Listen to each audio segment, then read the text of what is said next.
That's okay. You go, Swizz, and come back. Ooh, Joe, I think we're live. Look at this. I think we are. Welcome aboard, ladies and gentlemen. It's a different sort of stream today, right? Instead of just me and Joe, we have 4 people on. SDS Super Coach is a bit dark at the moment, but that's all right. I don't know if you have to turn your light on in your room there, but that's okay. It's all right. It's normal for Swizz to have some difficulties early on. Yeah, I'm happy. Welcome along, everyone. Doing something a bit different today, but same as always. If you guys have got any questions before the preseason's finished, chuck them down in the comments there, and we'll definitely answer those today. So, me and Joe obviously here. I'm joined by Swizz and SDS Supercoach. So, how you doing, fellas? Thanks for coming on. Glad to be here, mate. Thanks for having me. Yeah, cheers, lads. Good to make my debut on here. I was a bit confused about the audio, but I realised I had the live stream up as well. I was just hearing 2 different voices at once. I was definitely so confused. It did that for me too. It's like, oh, what's happening? But yeah, no, all good. I want to have a look at it as well, but I need to know how to mute it. Yeah, we've had Swizz on a couple of times. It's always a pleasure. We're looking forward to having him more and more. I know that our viewers absolutely love it. And Steve from over there from SDS Supercoach, he's been doing some excellent work as well over there on his channel, looking to build as well. So, guys, we have so much gratitude to all of you for helping us get to 1K subscribers. Anyone who can, guys, please try and spread the love. We've got SDS Supercoach over there. Swizz, they've got heaps. But, of course, if you haven't subscribed to them, guys... think maybe double, but still, all out. The ones that haven't from ours, jump on the boys. Give them the support and love too. And vice versa. If you haven't jumped on ours, get on us and that, or follow me at Swizz26 on Twitter. Check us out. Especially just check out my team reveal and stop clicking on Chris's and that. Like, he's getting into me about how many more views he's getting than me. So find mine, guys. Let's pump those numbers up for me. Aren't they the same team? I watched a bit of yours today. No, practically is. It's about 4 players different, but I went chopping them at mine today. So as I do. So what are you saying, Steve? Before I cut you off there, apologies. No, that's all right. I actually forgot what I was going to say, but I watched a bit of Swizz's today, and I was very impressed. So, yeah, keep clicking onto his team reveal for sure. Appreciate it, mate. Appreciate it. He has to beat the Collingwood supporter. We can't let Collingwood win anything. They have to keep losing, guys. It's actually pretty funny because a lot of people have had them as the team that's not going to make the top 8 this year. Pretty interesting considering how well they did in 2022. What do you guys reckon? Do you think they'll make it, or I think they are the team that could drop out just because of how close a lot of those wins were last year. Yeah, they've improved their list for sure. Adding McStay, Frampton, Tommy Mitchell, Bobby Hill. I think they're very good ins for them. But as good as they were in close games, there is an element of luck. It's a bit like think Moneyball. And the 20 because it highlights the Oakland's 20 streak, but that in a real life thing, like that just never happened in baseball. It's the same in AFL. Like, have you ever thought of a season where a team just continues to win so many close games? And I think other teams now practice that and will get in that situation and probably do better. So it might only be 2 or 3 losses different, but that could be the difference like we saw last year where a Carlton or a Port Adelaide or somebody like that might jump up. And then they're going to have the tougher fixture than what they would have last season. Steve? Yeah, definitely. Yeah. Sorry, go ahead. No, I was just going to say I haven't analysed their preseason fixture yet, but they probably will have a harder one this year as well. Yeah, for sure. I've still got them in the top 8. I think I've got them 8 at the minute. I think there won't be as many close games, of course, but I think there will be more games where they're more structured, and I think they'll win more games by a decent amount and just be more of a world machine a bit more. So I think they might have the odd couple of close games, but I've still got them in the 8, and I still think they're going to be very dangerous come September time. So for whoever's 5th or whatnot. I think they're going to be a dangerous side regardless. They'll be a little bit worse this year, I reckon, but I still think they'll be just fine. Their first four tells everything about their season because Geelong apparently an improving Port, the Tigers and the Lions. Like, if they 2-2, 3-1, 4-0, yeah, they're flying in that. But if they come out with no wins or only the one, yeah, you might. I think that's the situation you get in where other teams in that situation might win the 2 or the 3, and that's all it's going to take this season. We saw what it come down to last year in percentage. So yeah, you don't have to slip by much to find yourself out of it. Yeah, exactly. They're It was so like one close. point, right? It was one point, I think, that separated Carlton from 8th spot or something like that. Like, it was so down to the wire. I think that Carlton loss to Adelaide really, I think the wheels fell off the track there for him. So you expect the Carlton to be the team that kicks Collingwood out from the 8 Swiss? I think it's probably Port. Like, Carlton's list should get there. My problem is their top 10, and all their money goes into their top 10. One's just won the Coleman. The other one won the Coleman, I think, the year before or before that. One's just won the Brownlow. Like, they're not improving. So their top end, like Wiedering, can't get any better. Like, he's a gun. He's an absolute superstar. So I'm just trying to. It's got to come from these lesser known guys. And that's a big responsibility on, like, we're going to be talking, they've got to play first games to kind of balance their list out just because of the amount of money that they've spent on that. So, is your Cowans and Hollands going to come in and make such a difference to propel them, from, those couple goal losses to winning? And Port's just, they should improve. They had some injury issues last year. That midfield looks fantastic. If Lysett stays fit, depends on how Horne-Francis goes fitting in as well. And then also how their forward line goes. Charlie Dixon, he's a big key still to their forward line. But if he can play, 2/3 of the games, that's going to put them in good stead. Are you as bullish, Steve? No, I think they'll be similar as last year, to be honest. I think they'll still have some really solid moments throughout the season. But I don't know, I'm just not fully buying into Port at the minute. I've currently got them 10th. I still think they'll be a fine side. But I still think they're a little bit of a work in progress. Bringing blokes like Horne-Francis, you've got Rosie and Butters, who are going to spend a lot more time in the midfield. That's going to take some time. And then Dixon, I don't think he's as good as he once was. But I can understand how he's still such an important part in that forward line, because all the opposition key defenders go to him because he's just such an absolute animal. But then you've got blokes like Marshall and Georgiades that are going to feed off that very nicely. But I think their future's pretty good. I still think they're a little bit off it at the minute. Probably because there's one team that I've got in the top 8 that I don't think anyone else does, and that's GWS. There's a big call. Yeah. That's worlds apart for me, mate, because I got the Giants in the bottom 4, and I understand it completely because the new coach, the rebound of some of their senior players, and they do have some very good senior players. But there's a part of me that also thinks Kingsley comes in and it's a kind of a free hit of getting some of these kids in the positions that he wants.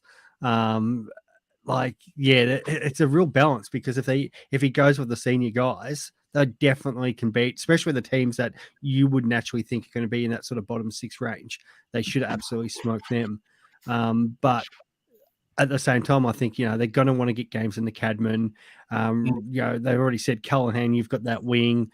Tommy Green's leading a midfield as much as they've got some good senior players around him. So I already think they're going to be going with some of these kids and giving them opportunity, because, you've got nothing to lose in your first couple of seasons.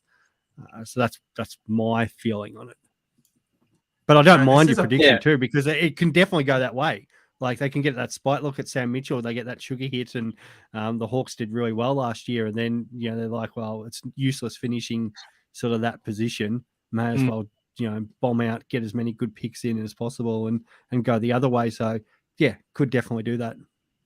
I just had a quick look at the fixture. This is Port's first 5. Now, Port's biggest issue last year was they started 0-5. This is their first 5 for this year. Lions, Pies, Krog, Swads, Dogs. How many do they win of these? Not I'm many. trying I to reckon it's pretty I'm tough. trying to think which one's the actual home game. Is it the Swans or the Dogs?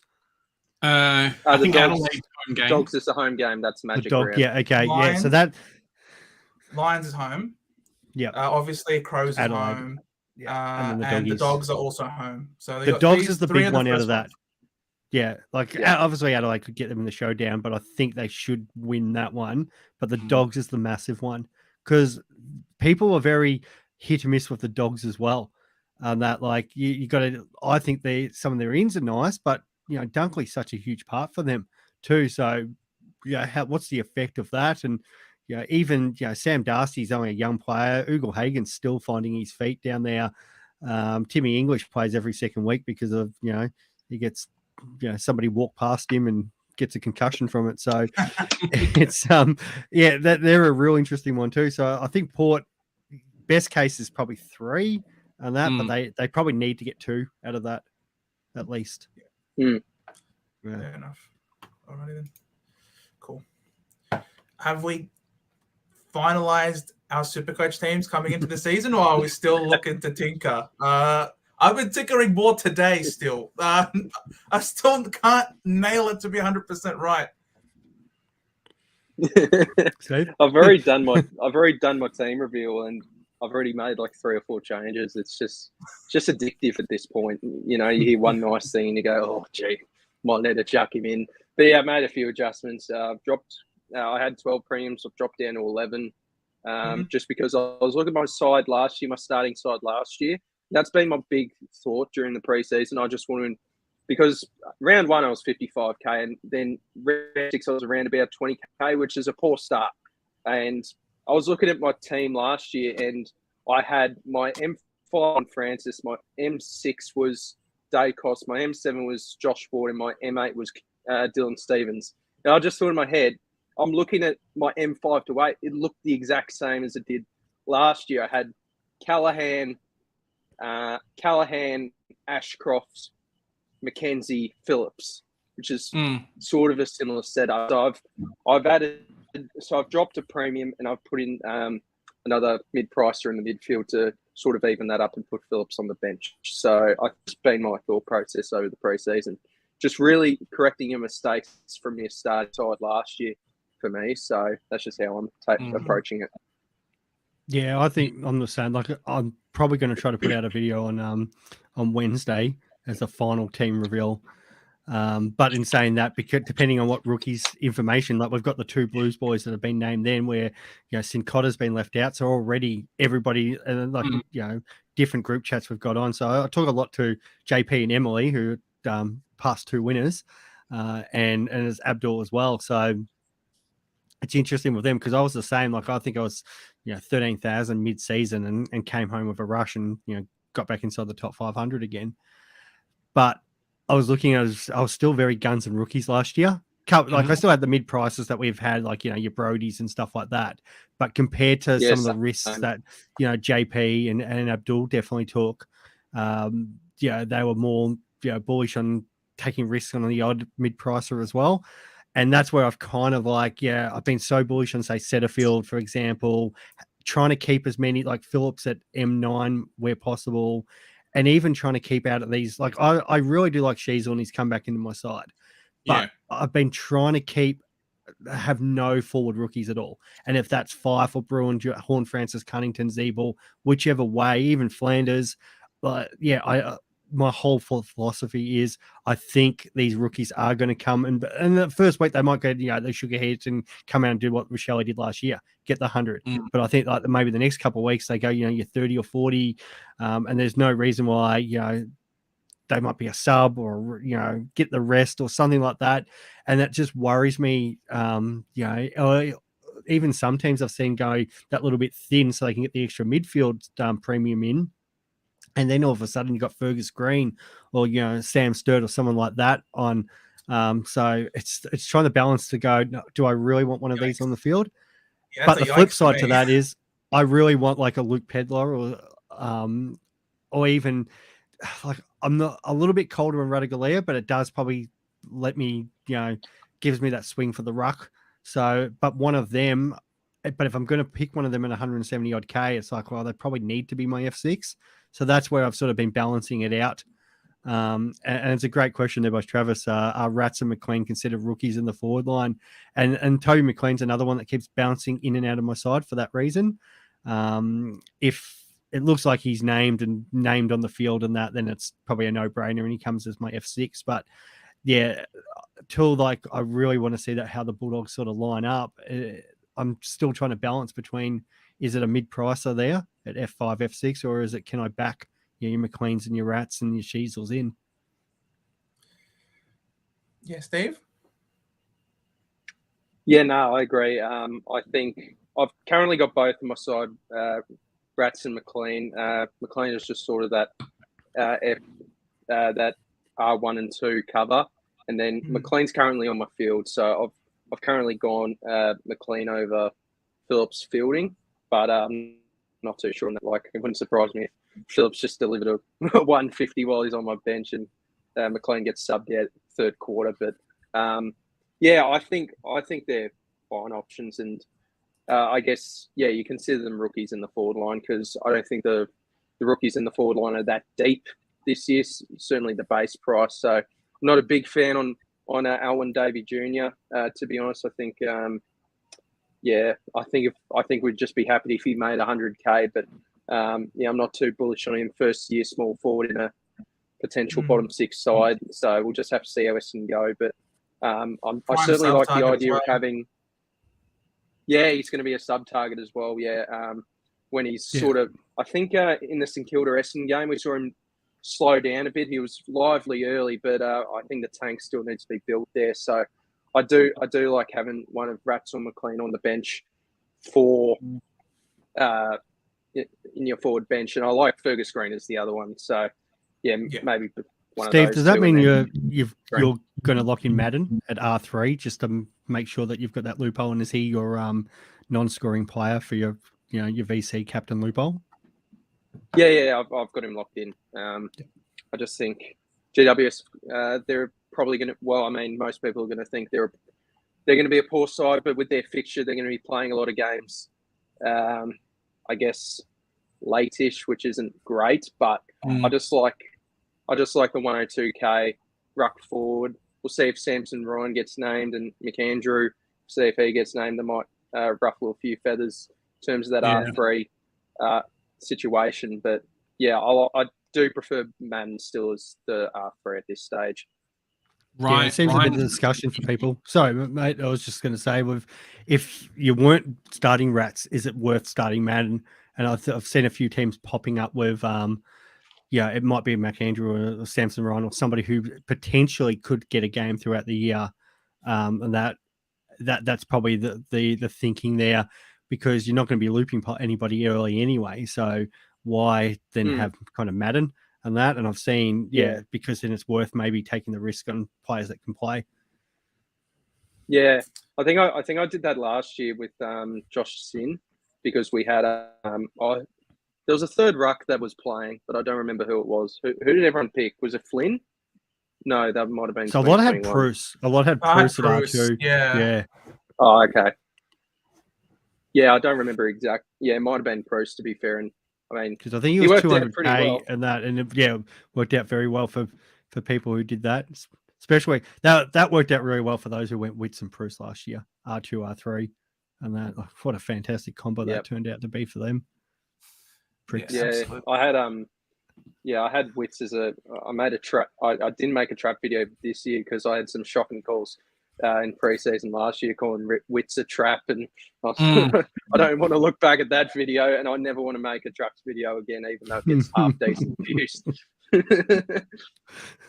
Mate, don't worry. My best one was because I do a lot of following the draft, and I said to my mates one day, "Are these King boys watching? They're going to be failures go on, and it's all going to be like Rosie and Bailey Smith," which was like, I'm glad I got those two right, but I picked probably the wrong ones. It probably should have gone maybe Lukosius, but yeah. Yeah, you got to be careful with what you say anyhow. And people will call you up on it. People will be like, "Oh, I remember on my mates do, November 17 in 2005, you said that the King brothers were going to be spun." It's like, oh no, I'm sorry. And at least to my only comeback to them is that I said they would be injury prone, and that's actually working out. But they still get on the park and do really well. So credit to those young fellas. Anyone we're in a brutal game. Anyone Essendon drafts, you can just say, "Oh, they'll be very injury prone. They'll have a lot of potential, but they won't be able to get on the park." That's classic Essendon, recruiting people who have all the talent in the world and will never see the park. It's so annoying. Or 180 centimeter midfielders, mate. Or or a midget in the midfields. Look, I love Zachy Merritt. Or Elijah's artist. I know AFL draft expert cops a lot of shit from that, saying like not Lockie Cowan, what was his name? Callow was like the best tall forward in the draft and was going to be generational talent and got dropped. And, it's just tough trying to make like predictive calls. When it works out, you're a god, but then when it doesn't, boy, oh boy, it really sucks. Yeah, exactly. Yeah, he's a good man, Chris. Speaking of big calls, any big calls in relation to Rory Laird? Apparently there's the news has come out that Kingsley's looking to put some locks on him. Are we bold enough to make some big calls about this game?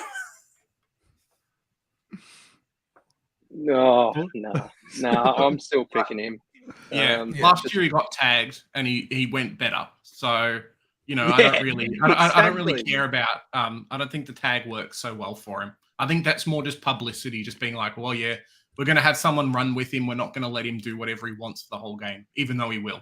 So, my worry there is at centre bounce, if somebody goes and stands next to him, all he does is go stand next to Kelly and then just starts tackling him. So I don't think it maybe affects Laird as much. It affects those who are owning Kelly, because why wouldn't, like we saw last year, he got 20 tackles in a game. So exactly. It's him. It's those midfielders that actually have the defensive ability to then go lock down on someone else. That's where players like sort of your Neil struggle more, because they're just natural ball winners and that they don't actually know how to do I can't say he can't do all the defensive pressure, but it's not their game. And that where Laird, he started off as a defender. He's very used to, he can go defensive if he needs to be. So I'm not that worried about him, because the moment that happens, and it would make me more nervous for those people. And I've seen quite a few highly ranked super coaches out there with Josh Kelly in their team. That makes me more nervous, thinking, okay, does Laird now go play defensive on my guy? Yeah, exactly. 100%. Like with I remember reading somewhere in relation to Laird that he was tagged by Harms against Melbourne, and he was held to 134 Supercoach points for the game. And there's another one where he got held to 116. It was just like, it's insane. It's that doesn't worry me at all. And that I still think it's just, you've got to pick one or the other, and whoever you're on, you probably should stay on even with that news. But if you're swapping to Oliver, well, that's fine too, because I've said from day one it's either one or the other. If you want to start both, that's a whole different kettle of fish too. But I think you probably should have one in your team. And actually, it'd be great if everybody does jump off Laird and doesn't jump to Oliver, because now I'm hearing people go, "Oh, is there a cheaper version?" and stuff like that. Which fantastic. Like Laird, drop his ownership to 10 or 12%. That'd be brilliant. Round 2 and 3, and I know people are going, "Okay, that's going to be maybe the price dip," but at least round 1, like their scores out by round 4. On that exactly. If you're going to put in a poor score, put it in round 1, please. Because who 100%. cares? High break even come round 3. But round that gets cycled out, round 4, 5, they go smash it, and nobody can afford to bring those players in then. And it's only if he goes bad score round 1, bad score round 3, 4, and then maybe we have got a bit of an issue. Those people who don't have him, great, you get him 100K cheaper. But the high price players, they're so hard to get to anyway, unless your Setterfields or Hoppers come out of the blocks, and then you can have sort of the money to go straight up to them, or at least within 100, 150K by round 6. But we're usually trying to pick off your Zach Merritts and Petrarcas and stuff by then, because they're the ones that usually drop back, not your Laird and Oliver types. Yeah. So there's the lead Oliver Yeah, types. it's But go for it, Steve. No, you go, Joe. All right, no worries. So you got your Laird and Oliver types in the mids that you're going to try, that you have to somehow time to get them in.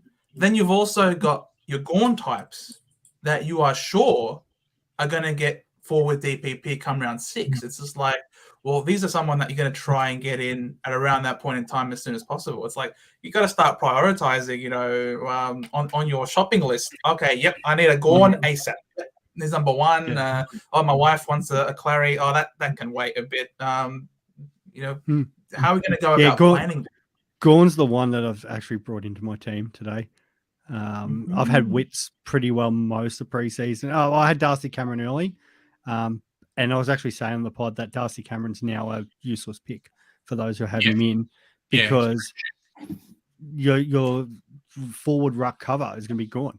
And Gorn's going to be, a top 6 guy, where even Cameron was at best maybe top 10, and he was going to sit there at R3, F7 for us. But Gorn's actually going to be on the field, but you still got the loophole thing coming in and that. Now, at worst case scenario, he doesn't get it, but if he doesn't get it, probably just means he's playing more ruck time and still scoring even better. So. Exactly. Yeah, it's a hard one, and I'm all one. I'll give credit to Benny Boy, because that was he's thinking on that. He was just like, we've how do you get Gorn in if he's still smashing it and he gets then still forward status? And the other one then thinking about that too is, what if Grundy also gets forward status and they both get it, and Grundy's still scoring well? Like, I think Grundy probably is the one that doesn't score as well. But what happens if we find that self in a situation we have 2 Melbourne rucks scoring over 100, both picking up forward status? It's going to be pretty juicy. That's right. And that's where I'm thinking it's easy to try to start Gorn and not have to worry about that. And then if Grundy's sort of going off, he's not going to price me out just because of his starting price. Where it's like, okay, maybe if he picks up forward status too, you go, well, he's attainable. So we've got a bit of a special guest here today. Sprung it on you guys a little bit. Potentially someone who's just joined the AFL system, may get named for round 1. So welcome aboard, guys. Big Anthony Camilleri. How you going, everyone?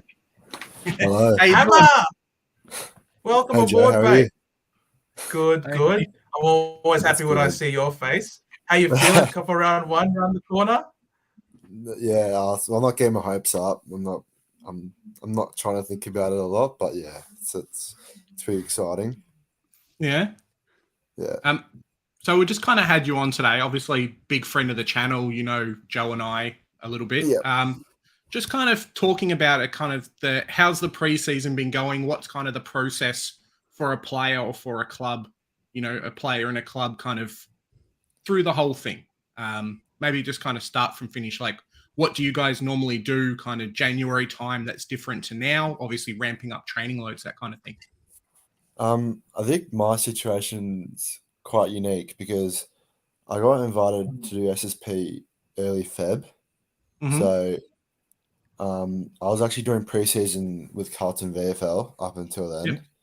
So, but I have an idea of the VFL and AFL's kind of similar, but basically if you start an off season, you just have like a 12-week block because you usually get like a 6-week break, 8-week break.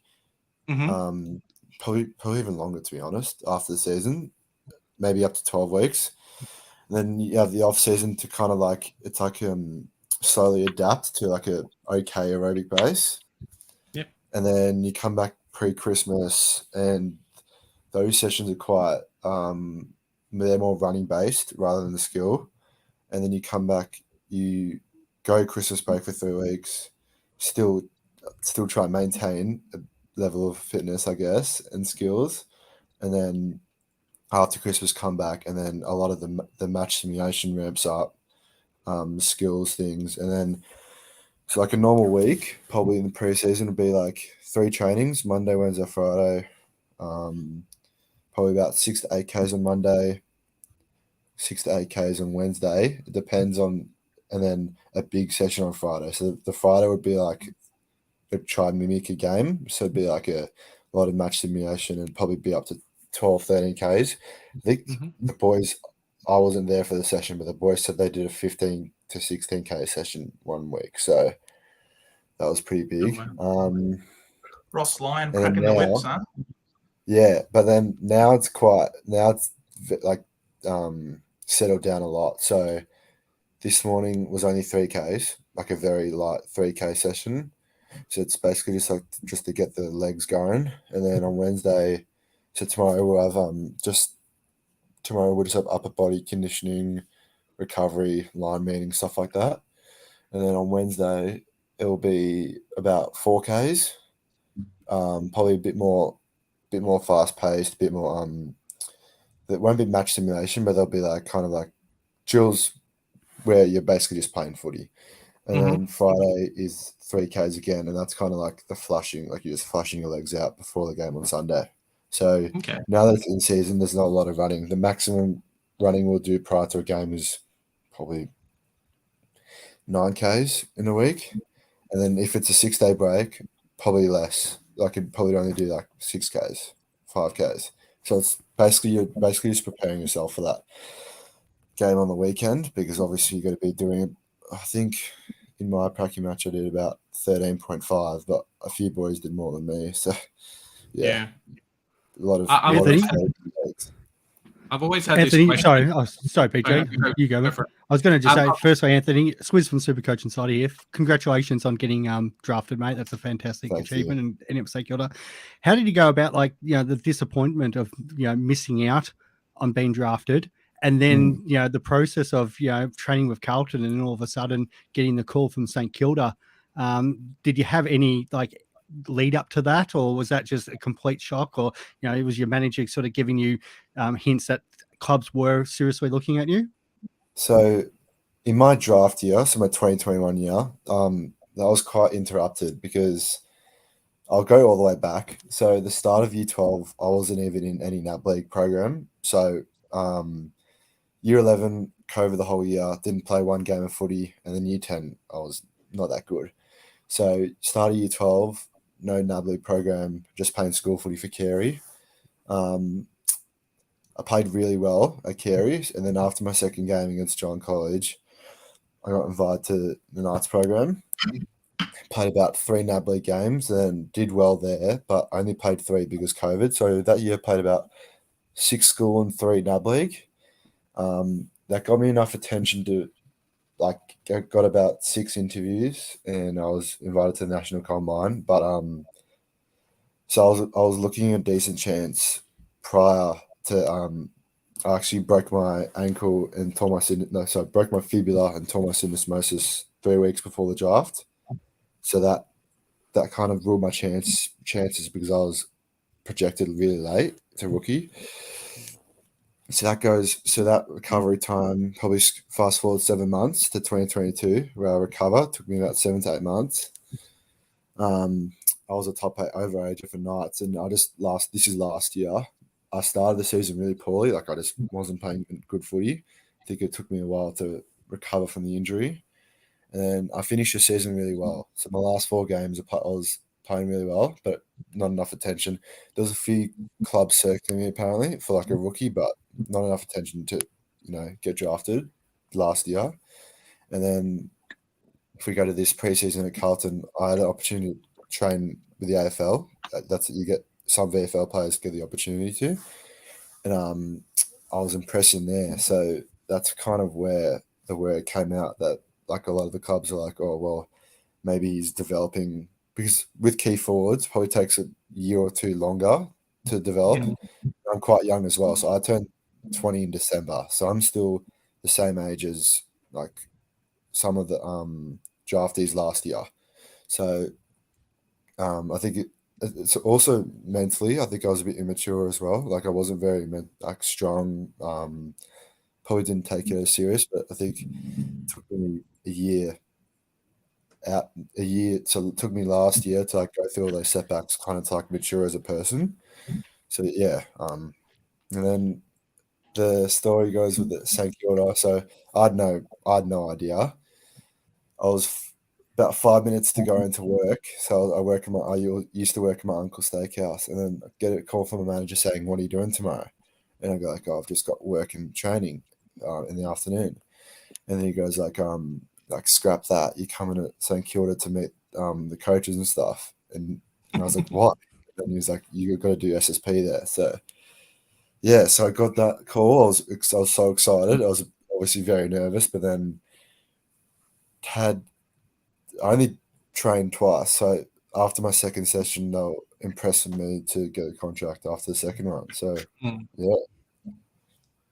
And with that, is it just like you and your manager straight in with the St Kilda board and that? Because obviously, you just finished your second session and all of a sudden you're up signing a contract and that. Just quickly about that process, mate. So the second session, it was a lot of match sim. So there was 3 quarters. There's about 3 quarters, and I think I kicked a few goals, probably took a handful of contested marks, and then I come off the track and I'm just on my phone.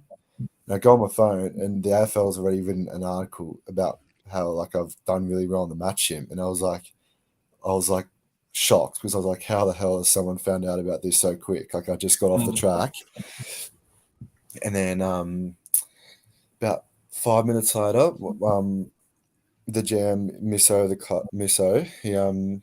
he calls me in, and he says, can you please come upstairs? And I go like, yeah, sure. And then I go into Sauce's room, Stephen Silvani, and he goes like, can you just sign this? And I was like, what is it?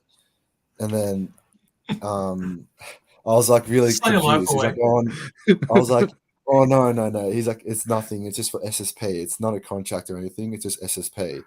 And then I got my manager on my phone, and he's like, yeah, you can sign it. It's fine, because he talked to him prior. But little did I know that this was the agreement to the contract. But they wanted to surprise me in the team meeting that afternoon. So went the whole afternoon just doing my thing, like gyms, team, like just stuff like that. And then Banger and Robert Harvey in the team meeting announced it to the boys, and then so got to FaceTime my whole family about it, and then that's brilliant, mate. Brilliant. Yeah. Love it. But how does it feel to know though that your team is so absolutely decimated with injury that you genuinely might be a shot for round 1? Obviously, you don't want to get your hopes up, but are you able to contain that excitement that you got there? Well, obviously it's not good for the boys that are injured. Like they're like, I don't want to say like I'm happy that they're injured or anything, because it's obviously not good. But I think typically for a player like me, it's very rare for a 19-year-old key forward to play senior footy, and especially after only having a month at the club, that's even more rare. So I think if I do get the opportunity, I think I am ready. Like I've got a lot of confidence in my ability. It just I think the difference is being able to deal with the pressure, because like probably max amount of people I played against was prior to last week. It was about 1,000, and then it was about 8,000 at Moorabbin in the Pracky match, and then probably be about 40 to 50 at Marvel. So I think it's a different kettle of fish when you're playing against that many people, and it's like you got all the tension on you. So I definitely trust my own ability, but I think it's just I feel like once I get my first touch, I'll be able to get going. But like it's kind of the nerves of just like having a first impact and stuff like that. Do they do any training like in the club, either with like headphones with the noise, or getting you guys to hang out in the stadiums, that kind of thing, before a game to kind of get acclimatized to playing with so many people and playing at these bigger grounds? It's not compulsory, but I've heard stories where it's like boys have put headphones on while goal kicking, and it's just like people are screaming in your ears. That's like a method people do, but I think the method that the club endorses is like meditation and visualization. So like those two things, like just to calm your body down, like get yourself like in a good frame of mind. I think that's a really big thing because like being able to visualize you playing prior to the game and like getting yourself like ready, and then also meditating to like calm your body down. I think those two practices are like pretty vital because I think people underestimate, like especially the AFL level, like how switched on you got to be to play. Like you just can't have any distractions. Like you just got to be thinking the whole time. So it's really important that your mind's clear. Not only like it's important for your body to feel good, but your mind as well. Absolutely. Robert, like Harvey's the forward coach there. Obviously, he would have already had a lot to do with you in your short time. What about players and that? Like any of the players taking you under the wing early on and just made that transition even easier for you? Yeah. So unfortunately, probably the really senior like key forwards like Tim Membry and Max King haven't been able to go on the track. So that because they've been injured, so I probably haven't had a big influence on them. But I think for me, Zane Cordy and Cooper Sharman, those two have been like really helpful. Not so much as like the offensive stuff a bit, but more a lot of the defensive stuff. So like I'm not used to how to explain this. So like at NAB league level, there's not a lot of like emphasis on like defensive structure as a key forward or like as a forward in general. So I think I just need to. Last month I've needed to adapt to not just think about offense, but like play like an 18-man defense. So like they've been really helpful with like all like my defensive strategies and but also with my positioning when like structure and stuff. But yeah, those two have been the most helpful for me. Beautiful. Very nice, mate. It's Steve from SCS Supercoach here.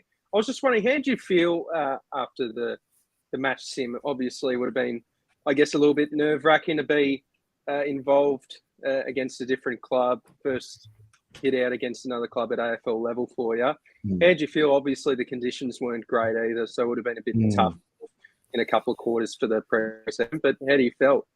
So I don't think so. I've actually never played a VFL game, so that was my first senior game of footy ever. Like, so, it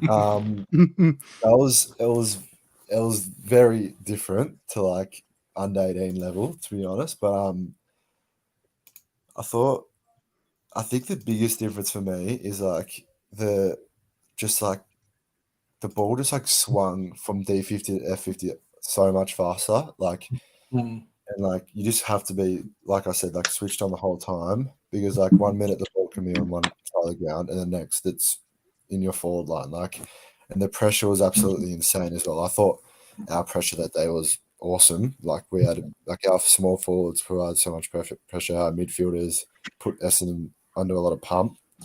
But for me, I think I did okay. I thought I did all right.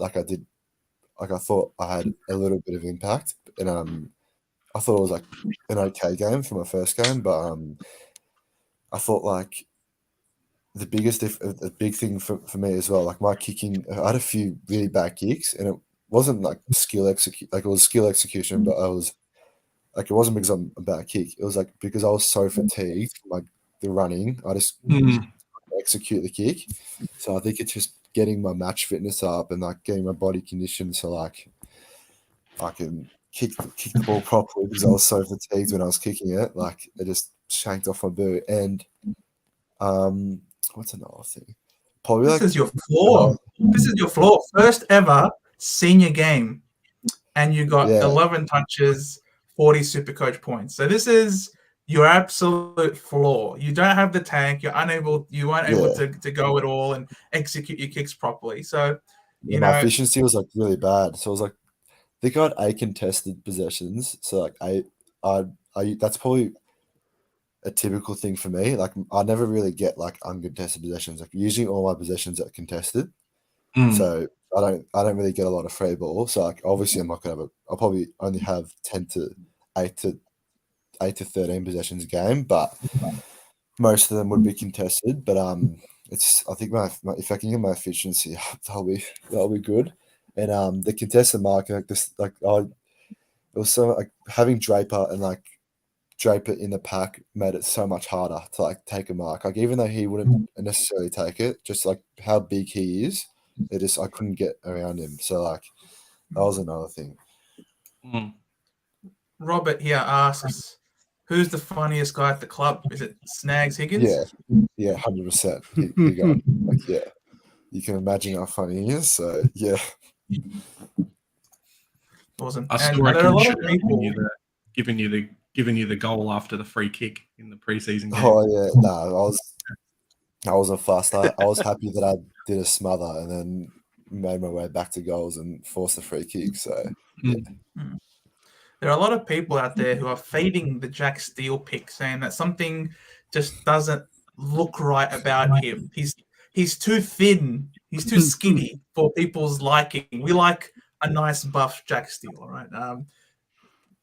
It is what it is. Do you think that all of this movement off of Jack Steele is warranted, do you reckon? Or do you think he's definitely still, tip top for scoring? No, not at all. I think a lot of people just make judgments off one practice match. He's the fittest he's ever been, so I think he's in for a big year. I reckon he's got a bit of a point to prove as well as a captain. So I think he's in for a big year. Let's hope he can stay injury free. And I think people think because he's slimmed down that his contested stuff won't be there, but no, he's the number one person in there for a contested ball. So he'll probably be able to win more outside ball now that he's fitter. So it's probably a better thing that he's slimmed down. So yeah. I was going to ask Anthony, since we are all Super Coach podcasts, do you guys at the Carey boys or the Knights boys ever get into it or ever talk about it and that? And do you have any like predictions yourself, like in players that you've been like looking, or is there any Saints player that nobody you're thinking is looking at to go, they're maybe worth a lot watch this year? Yeah, well, I'm a Super Coach nerd, so I love it. So I still play it. I did this course starting up, and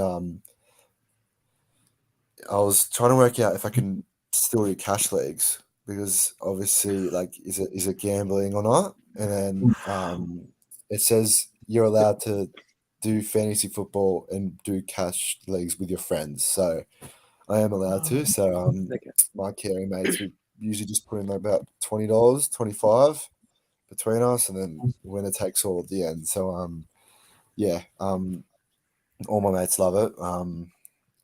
We talk about it quite often, actually. So it's quite like strange seeing myself in the game, and like just like it's very weird. Well, that's the ultimate question, is it? Will you pick yourself? No. No, I'm not. Even if I play, I won't, because I'm one of. There's two reasons. First reason is, if I like wasn't myself and saw me debuting, I would have thought 19-year-old key forward, he's not going to score that good, and he's so way to psych yourself out, analyzing yourself from I love it. I think at least he's proven he's a Super Coach nerd, because that's the correct answer. Like, even if I score like 2 goals and take like 4 marks, 5 marks, probably the maximum I'm going to score is 60. So like, like a 60 will probably be a good game for me this year. So like 60 to 70. So I won't be turning up anytime soon. Well, you're priced at 18, bro. You're priced at 18 points. But you'd have made us 150K. You're just going to go 40 on. Okay. If I DPP, I would pick myself, but I don't. So. Because I you need to talk to Ross and say, "Oh, wait, put me into some ruck contest, mate. I need some ruck DPP." If you kick 6 or more in a game, you're coming back on, and we're going to get you to eat those words. And like if I score like an 80, or like if I like make 100K, I'll be pretty pissed off, to be honest, because I'm not going to pick myself. But Your second question about I'd just say Nazaya. I don't want the pick to go. I don't want the pick to spread, but Yeah. 100%. I've got multiple share. I'm in about 8 He's draft gonna be an leagues. awesome pick this year. I'm And I think I've so got him- surprised that he's 1% owned. He should be. Yeah. like, I'm in about 15%. 8 draft leagues, Anthony, and I've got him in 6. So I think Yeah, it's big, good. and he's going to pick up the dual position. Yeah, and he's halfback. He's playing halfback. He's not playing wing. So yeah. Exactly. I like it.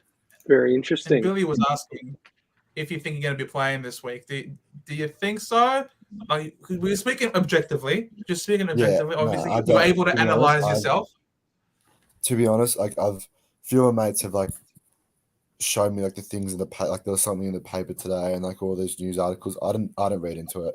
I try to just not look into it and look, if it happens, that's great. But if it's not, I'm excited to play VFL because it'll be my first VFL game this week as well. So yeah, so like I'm just very excited for this year. So yeah.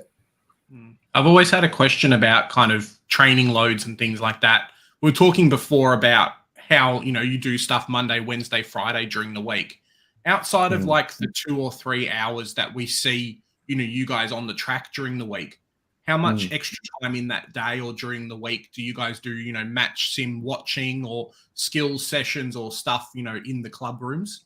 There's actually I didn't know this, but we spend a lot of time in the club. Like today, I actually had a 3.5 hour maths exam today, so I did. I trained and drove straight to uni and did the exam. But today they would have gotten out of the club around 4 to 5. So like after training, we'd probably just go relax in the lockers for like 5 minutes, go upstairs, have lunch. There's lunch prepared for us.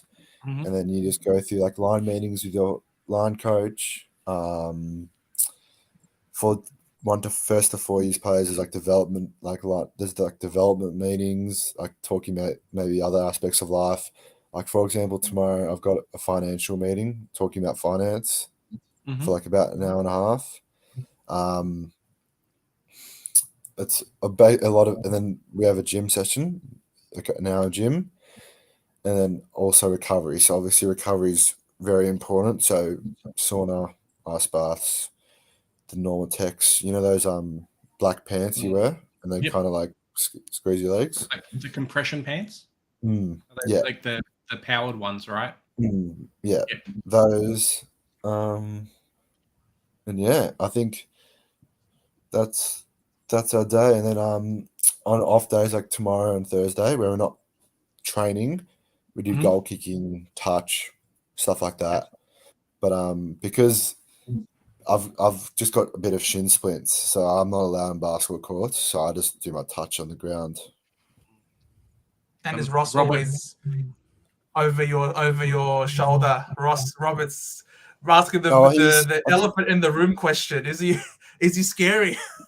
Like he's intimidating. I think you intimidate. I think any player, especially first year players, is intimidated by their coach. Like that's natural to be intimidated by the coach. But look, I think now that I've like got to know him, like I've got a lot of respect for him. So I think he's a fantastic coach. I think I really like the way he goes about it. Like he's real, he's genuine, and he just says it how it is. So and his IQ about the game is very, very good. So I think we will have an edge on other teams because of our coaching staff this year. Because like we're very drilled like system team. So awesome. You were That's talking great about to hear, mate. You were talking about how you're doing like a financial session tomorrow. That's kind of just like getting the players and things like that used to, being financial savvy, that kind of thing. Make sure you don't blow your money. It's for the first year players. It's basically so the first year players just don't spend 50 grand in the first week. Basically, it's just to like learn how to manage your money. But it also, I think, it just talks about in the case of when you retire, the way that AFL helps you with like funding and stuff like that when you retire. So, yeah. Yep. I just had a question That's come fair. through about Mateus Philippou. Mm-hmm. You know, big chance that you could be, making a debut with him. Mm. What's he been like to play with, and that? And did you get the opportunity, like through your like your junior years, to like see him and play against him and that, and or play with him, and then and just what's he like working up in the forward line with him? So I never played. I didn't know him or play against him ever in my juniors, but he's probably one of my closest mates to the club. So like, yeah, me and him have gelled really well. So like, yeah, we're really. He's like he's already a full professional. Like his standards are like already like up there with all the senior players. To be honest, like he's crazy. Like he's in the club 24/7. Apparently he's in the club like Saturday mornings at like 7 a.m. and he doesn't leave till like 1. So he's just a workhorse. So like even like if we got a day off on Thursday, I'm sure he'll be there for I don't even know, for a few hours doing recovery or doing whatever he needs to be best prepared for Sunday. So talent wise, I think he'll be a freak of the competition. He'll probably transition into midfield soon, and the thing is he's still growing. So he's 193, and I reckon he'll probably get to 195. So 195, 196. So it'll be a pretty dangerous prospect of him in the midfield. He'll probably be a bit unstoppable. I got him in my keeper league this year, so I'm pretty happy.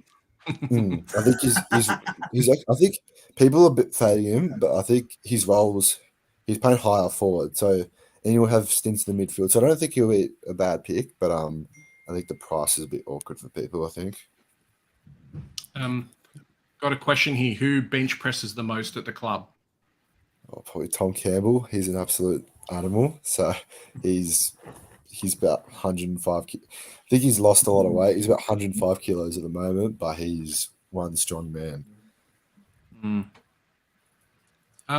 Steve, we might have something. Yeah, you have a question? Oh yeah, I do. So about Jack Bartel. I mean, he's obviously not training in your position, but he's certainly a player that is certainly going to look to make a point to prove this year and have a big year. Of course, he's at a nice price for Supercoach, and I was just wondering, how do you see him in training? Is he just an absolute workhorse and obviously absolute best out of himself? He's very like he's exactly what you just said. He's very much like that. Like on the field, he's just a bull. Like he's just in and under. He's been training very well lately. So I wouldn't be surprised if he's playing Sunday. Like I think he probably will. So I think he's just been he's just been interrupted with injuries in his career. But he was pretty sure he's a high rated prospect when he got picked up. I'm pretty sure. So he's got a lot of talent. So I reckon he could be a really good inside mid, and then if he can develop his outside game, he could become a very good mid of the competition. But he's very hard work, dedicated person. So awesome to hear. Just me being a Richmond supporter, Jackie Higgins. Any funny jokes that he's told? What might be his funniest joke that he's told you that you can repeat on air, mate? There's probably not a lot of few I can. To be honest, it's just some I'll say this. Some of the things he says, I got no idea what he's saying, or he says it in team meetings, but everyone laughs. Like he just has these one-liners in team meetings, and it just cracks everyone up. So that's probably the thing I'd say. But he's a ripper bloke. Pete's got a question about Dougal Howard. Is he a man for kick-ins, you reckon? Is he a Supercoach relevant option for us this year? Am I allowed to say this? I don't know. I don't know. Pete's probing for something, Pete. Yeah, I love it, Pete. Well, I'd just say I'll probably just. I'm not going to answer it, but I'll just probably just say don't pick key defenders in Supercoach. So yeah, there you go. Pretty much. I thought our listeners would be better than that. Yeah. Shame on you, Pete. Shame on you. Sorry, Before we wrap it up with Anthony, thanks very much for coming on today and giving up your time. It's been amazing watching you in the preseason and chatting, and then now kind of heading into the AFL season as well. Did you guys, Swizz and SDS, do you guys have any like final questions you wanted to ask before we? No, mate, it's a pleasure to have you on and that, and we'll be all fingers crossed for you for the weekend. If not, we'll be watching your VFL form, and hopefully, you can string some good games together and be in there soon, mate. Thank you so much. Thank you. Yeah, no questions from me. Wishing all the best for you throughout your AFL career and this season, of course. Only just joined the club in February, but you certainly sound like a kid that absolutely deserves the opportunity. So, hope you go very well in your career, mate. As a Hawk supporter, I love the memorabilia in the background as well. I probably need to get rid of this now. I've got all my Hawk stuff, so I'm not a Hawk supporter anymore. I'll take it. My dad will keep it. My dad, I think, he says he goes for St Kilda, but I don't believe it. I think he's still a Hawk at heart. So I'll probably have to take this down right now. I think you'll find that out first time Hawthorn plays St Kilda and see if he's anywhere near the boundary line cheering or whatever. Yeah, that'll be interesting.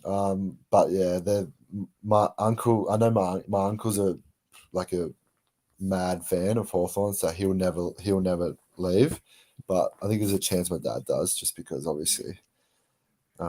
Maybe you can do one of those like Richmond St Kilda jump scarves. You know how they do like half. Yeah, the half and half. Round. Yeah. Just cut one in half and sew it together. I think that colour combination wouldn't be too good.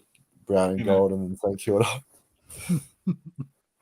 That's right. You got red and black in there, so it will sort of even out the other half. That's all right. Oh, dearie me. Thanks very much, Anthony, for coming on. We'll definitely have to have you on again during the season. But yeah, have a great day. Good luck for tomorrow. If not, we'll be catching you on the VFL. So no big Thank you. I'll see you guys later. See you, Anthony. Thanks for Thank you very much, Anthony. Thanks, mate. Legend. That was what a a bit of a show, surprise. guys. Awesome, boys. What a guest. Awesome. Something a bit different for you.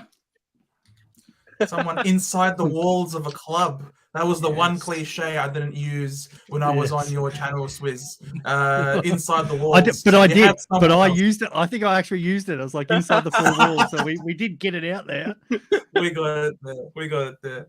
But yeah, so as you heard, Jack Steele, he's still relevant. And let's keep it on the hush about Nazaya. He's also relevant. Yeah, he's really got me thinking about Jack Steele. Yeah, Jack Steele. I'm seeing a lot of people go Josh Kelly instead of Steele at that midfield spot. Are you guys on board the jelly pick, or would you prefer a guy like Steele in there instead?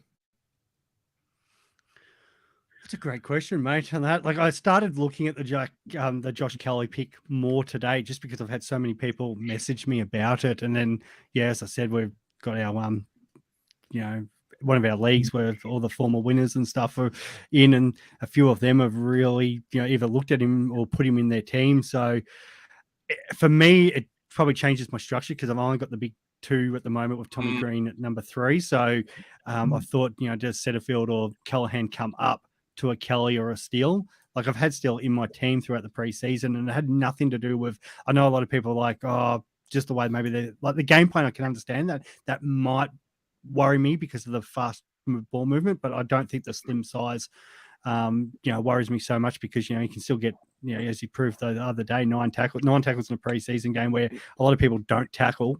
I don't think that's going to be his worry. For me, it's just the structure. I think both have definitely got upside, Kelly and Steele, but Steele's more proven that he can go higher, like in being that Uber territory. Kelly's best is 114 to 117, and it's always the body issues, which then worries me. So I think Kelly's definitely underpriced, but Steele can be Uber. Sorry, I laughed. And what happened? I laughed because not this one. Question? Not this one. No, not that one. Because of this one. I laughed at this one. Oh no! Oh no! Oh no! I'm taking this question. I am taking this question 100%. You're not, Chris. You're absolutely not. Like, you're a good bloke and all, apart from being a Collingwood supporter. But yeah, mate. The problem with you, mate, you'll be there and cracking those whips come halfway through the season, and you'll just find a way to choke.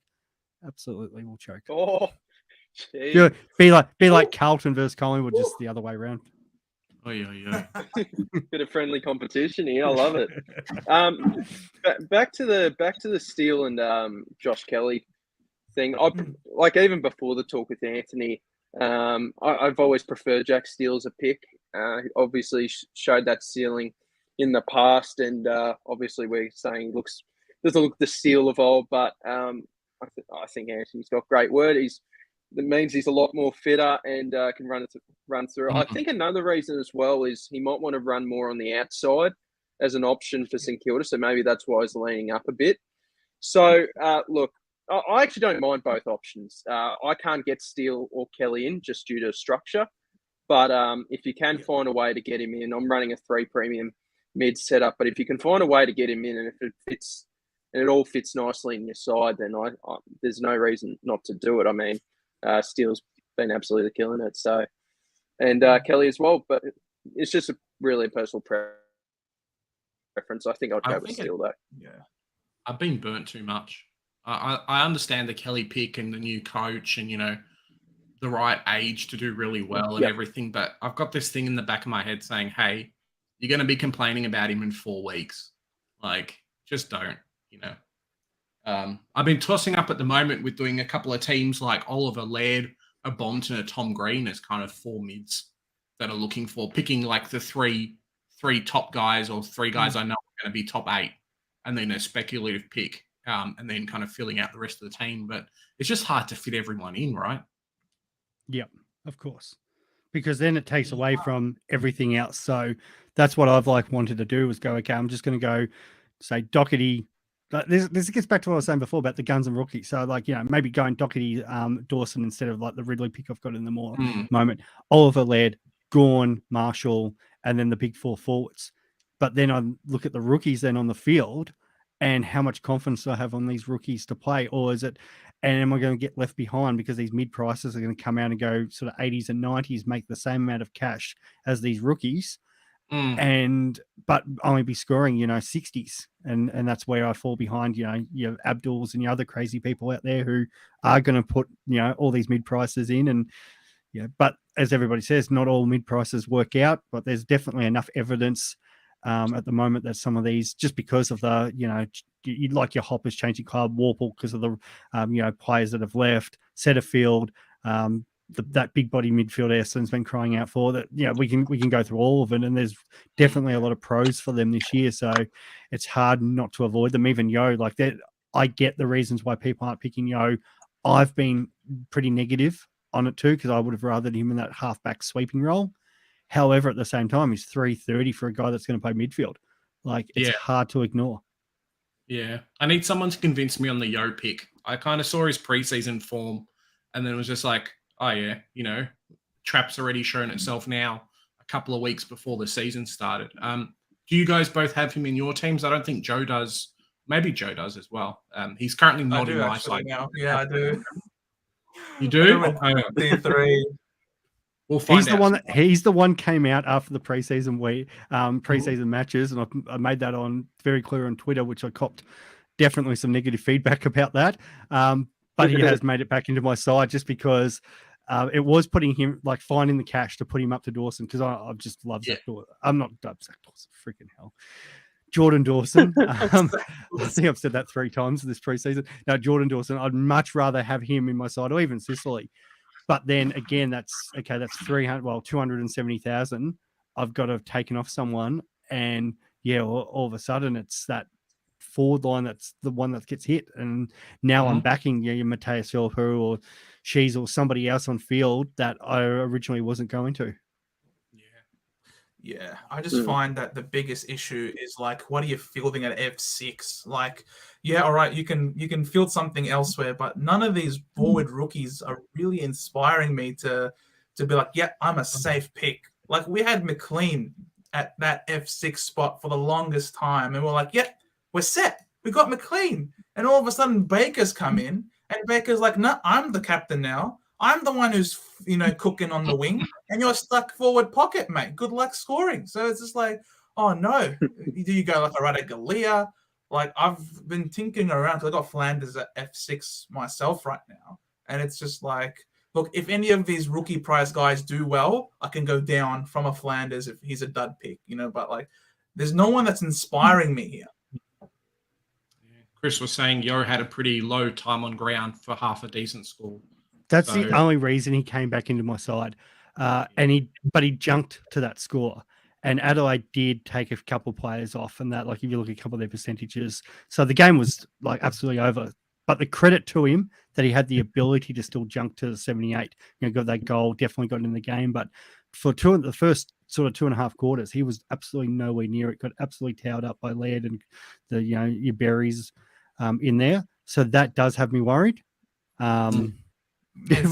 Cruising, but the problem is too, mate. It's like Adelaide, like he's going to come up against better midfields. The flip side to that, his first 2 games are North Melbourne and GWS, so there's more potential there that for points because I don't think a lot of the other players is taking up a lot of the pie. So that is probably the reason. It's a little bit of the FOMO. If I don't start him, and he can easily go 100 against North and GWS. And then it becomes a trap because if I trade him in, I think he starts to go down a little bit more. And all I'm doing is losing points versus everyone else. Like, I still think he's got 100K in him. Best case, we're all hoping he becomes a keeper. But I think there's still, the ability to make at least 100K. And then that's like, okay, if I bring in Dawson, great. But then I'm bringing in another rookie who, gets subbed or dropped after 2 or 3 weeks. And I'm in a worse position. Like, it's that whole argument. A lot of people putting up, this combination versus this combination.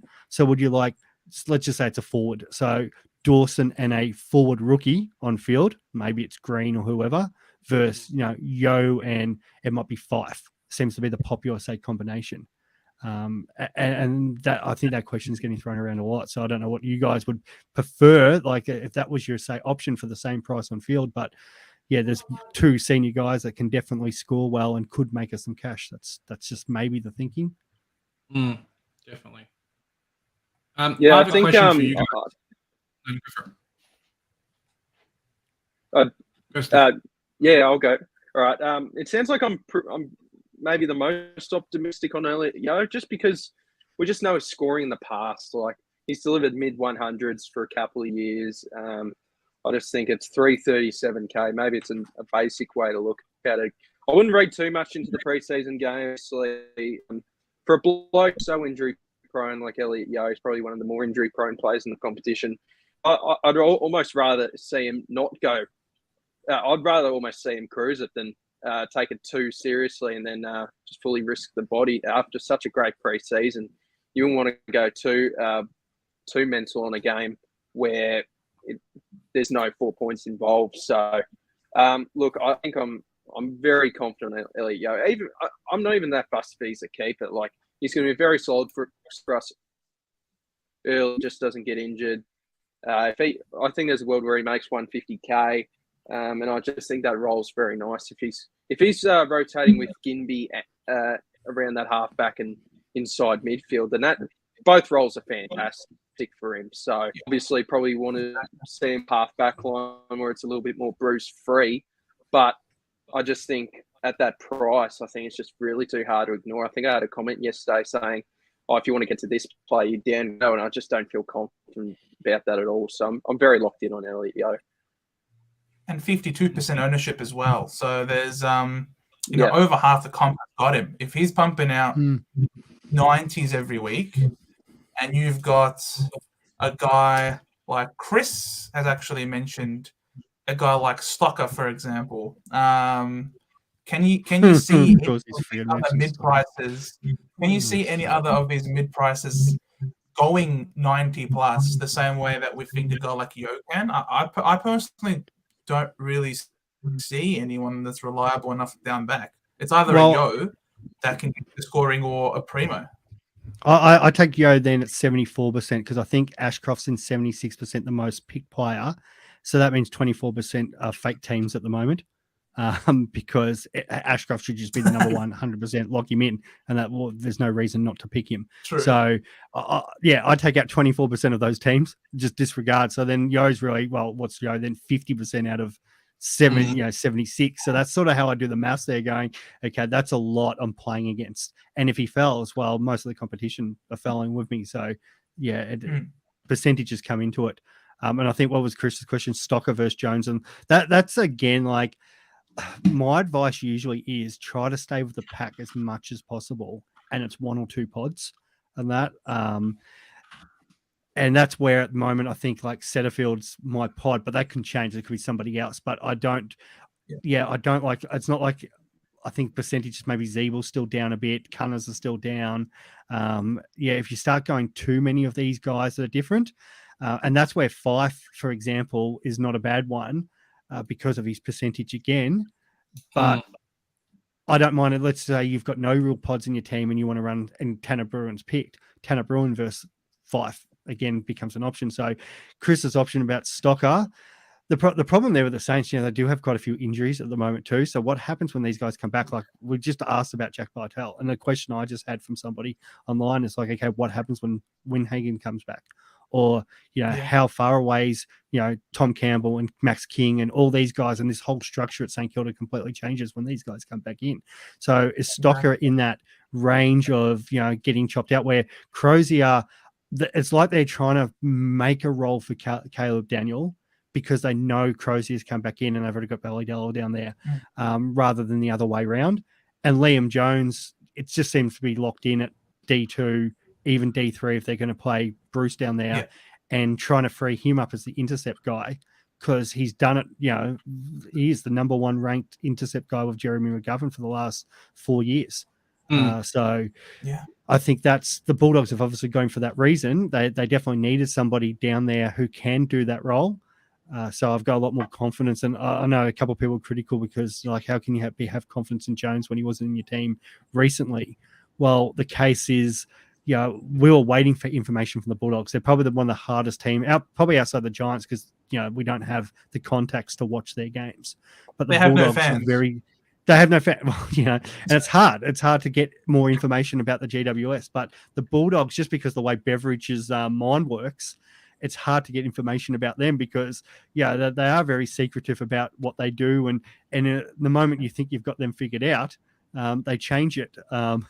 So it's he comes out and does something wild. So it's always hard to lock down what the Dogs are trying to do. But I think after watching it, and I know it was only against North Melbourne, but Jones has got a history of between 66 and 77. Stocker doesn't have that history. No, which is the big reason why I was set on picking Jones, was like, he's shown enough in that preseason game that Keith and all these other guys in that back line weren't stopping his role. Obviously, North Melbourne bombing it forward probably, exacerbated his 115 score, but just kind of the role and the, he's done it before factor is huge. Yeah, exactly. I saw something today where I think SEN asked a bunch of questions to all the captains on Captain's Day at Marvel, and one of the questions was to Bontempelli, if you could take one player out of anyone in the league, who would you take? And he said, I'd probably go James Sicily, because we don't really have an intercept defender down back. And I just thought, okay, well, I mean, that's pretty clear that maybe they're lacking that sort of bloke, and we know that Jones in the past has done it. I think I have a mate that's watching, and he'll hate me saying this because I've been totally off Jones all pre-season, but I've made a few adjustmts to that. I've actually added Liam Jones. So I just think, he's going to hate me for that. Can't wait to see the comments. But, I just think Jones, we know his job security's there. I think it's more the fact, as you mentioned, Big J, he's a bloke that's done 70 in the past. We're not asking for miracles. We just need you to get the job done. You can give us 68 to 72 average. I'll be perfectly fine with that. So I think that's a really good sign for Liam Jones. So I've got him at D4 at the minute, and obviously he's going to have the job security. Yeah, yep, there he is. That's great. Oh no, he'll hate me saying that.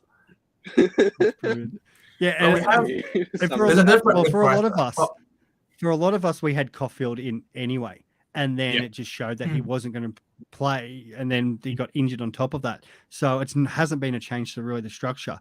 A lot of us were thinking he's going to be our D4, so Jones just slips in there nicely. There's knowing an extra 15K to get up to him. So yeah. We've got a couple of guys asking questions about Fife. I'm sorry, but these people have asked, if Matt here, thoughts on Fife early rounds, easy schedule, first 4 weeks. Then brought up with George asking about Fife as well. So there are people who are, he's one of those mid prices that we could field in the forward line at the expense of a guy like Bruin that we mentioned before, or a Flanders. It's we didn't get the money though. It's just far out. We're so strapped for cash. I'm also worried about my bench. I'm tinkering with putting Fife in the midfield purely for the fact that I don't know if the Bruin pick's going to work. So I'm banking on the Fife pick working a lot better, and then not losing out if I have to trade Bruin in for a mid-pricer in the midfield. So Bruin in the forward line in that F5 position, and then Fife in the midfield can do the easy swap if you need to. I think his early run, I know him versus North Melbourne, I think they've got him round 2. He's just going to dominate our back line. Doesn't need to score monster, but comes out with an 80 or a 90 for the first few weeks. Round 6, you can swap him to a fallen primo. So him and a rookie is still going to make 600K, I think, at least. My only issue with that, Big J, is how do you fit guys in your midfield? I'm at one point today, I had, I think Phillips and maybe McKenzie. I'm trying to fit because of the Hopper, Setterfield, Callahan. I'm fitting them all in there. And everyone's telling me, I might just stick this forward in there and that forward in there. I'm how? Where? There's no forwards to put in. I'm tossing up at the moment. My team review, I think we're going to have them out tomorrow or Wednesday, obviously before Thursday. So I think the idea at the moment is just to run Ashcroft on field. One of the big things that hurt me last year was these midfield rookies. I traded Berry out early. I think I did Berry and someone else to Cripps, and that was fantastic. But it forced me to play another guy on field, and I really got hurt when these Hawthorn rookies, for example, or Rochelle, scored 20s and other people had a mid-pricer on there. So I think the play at the moment is, if you can afford it, to maybe throw in an extra mid-pricer, have someone like a McKenzie on the bench with Phillips and probably Baker as your 3 bench rookies, guys are going to play, score well, and then fill it out that way. I think it works out okay. It's just kind of fitting in, actually fitting it in. Yeah, that's why I've got McKenzie. It's M8, Phillips M9. My only issue is I know I'm going to pick the wrong one to put on field every week. And that's why I'm saying just pick Ashcroft, because he's going to score well. And then if one of the other guys sucks on the bench, well, it doesn't matter as much. They're still going to make money. 100% Joe B. The worst. And that's why in that forward, everyone's running, maybe it's Neil or Kelly or whatever. It's that extra M3 that I don't have. But I just don't want the rookie roulette in the forward line, because that's the thing that stuffs me more and more every year. Unless if Toby McLean's named and looks on in the best 18, that changes everything for me, because then I've got more confidence that he's an F6. But at the moment, I've played with Cunnington, Zeeble, Fife, Tanner Bruin, but he's probably the one that comes out the most. But there was a little bit of information. It looks like he's going to play and probably play some midfield, so that gives me a little bit more confidence. But I think it's, for me, I really want 2 of them. I know a couple of people are okay, what are you going to do? And Gorn or Track or any of these guys get forward status, but I'm not looking at these guys as keepers. If I start Ben Cunnington and becomes a keeper, fantastic. And I still don't know if I'm going to pick him and that, but he's in that mix. And if I was to start Zeeble, well, he's not becoming a forward keeper anyway, because he's getting shipped to the back line. So I'm not worried about those 2 spots. And then again with Fife, it's a guy that I'm hoping that can score 80 to 90 and that make the same amount of money that rookie would make anyway. And at least the thing with the mid-prices, you're getting consistent scorers. Outside of sort of Berry last year, even as Rao wasn't, lighting it up for us last year, he was still going, in his 80s, where, Rochelle comes out, scores 100, and the next couple of weeks, 20, 30. And then what did we do? We all had to trade him out because he'd made, 50K, 40K or something like that, where I'd much prefer a guy that is, is not just best 18. He's probably best, 10 in their side. And he's going to able, score, and it's going to be a slow burn for cash. But outside of them getting injured, they're going to always be there. Yeah, exactly. I mean, Fife is priced at a 56, so he'd have to go roughly 86 for him to make 150k. And we saw on the weekend that he scored a 90, going on 15 disposals, 3 goals, and 81% time on ground. So, look, he's capable of hitting that 86, 90. The guy is an absolute gun. And then you look at his first few games, he's got the Saints at Marvel. You probably think he'd be up against a Wilkie type, probably. You got North at home. No Ben King. Eagles, huh? With no Ben King. With no Ben King. That will stop. Well, sorry, no Mackay. I got a bit confused. Yeah, definitely. And then Eagles at home, that's the thing. We're picking him because of the fixture. Yeah, we're picking him because of that fixture as you're running through, and that's the big two. It's North and West Coast 2 and 3.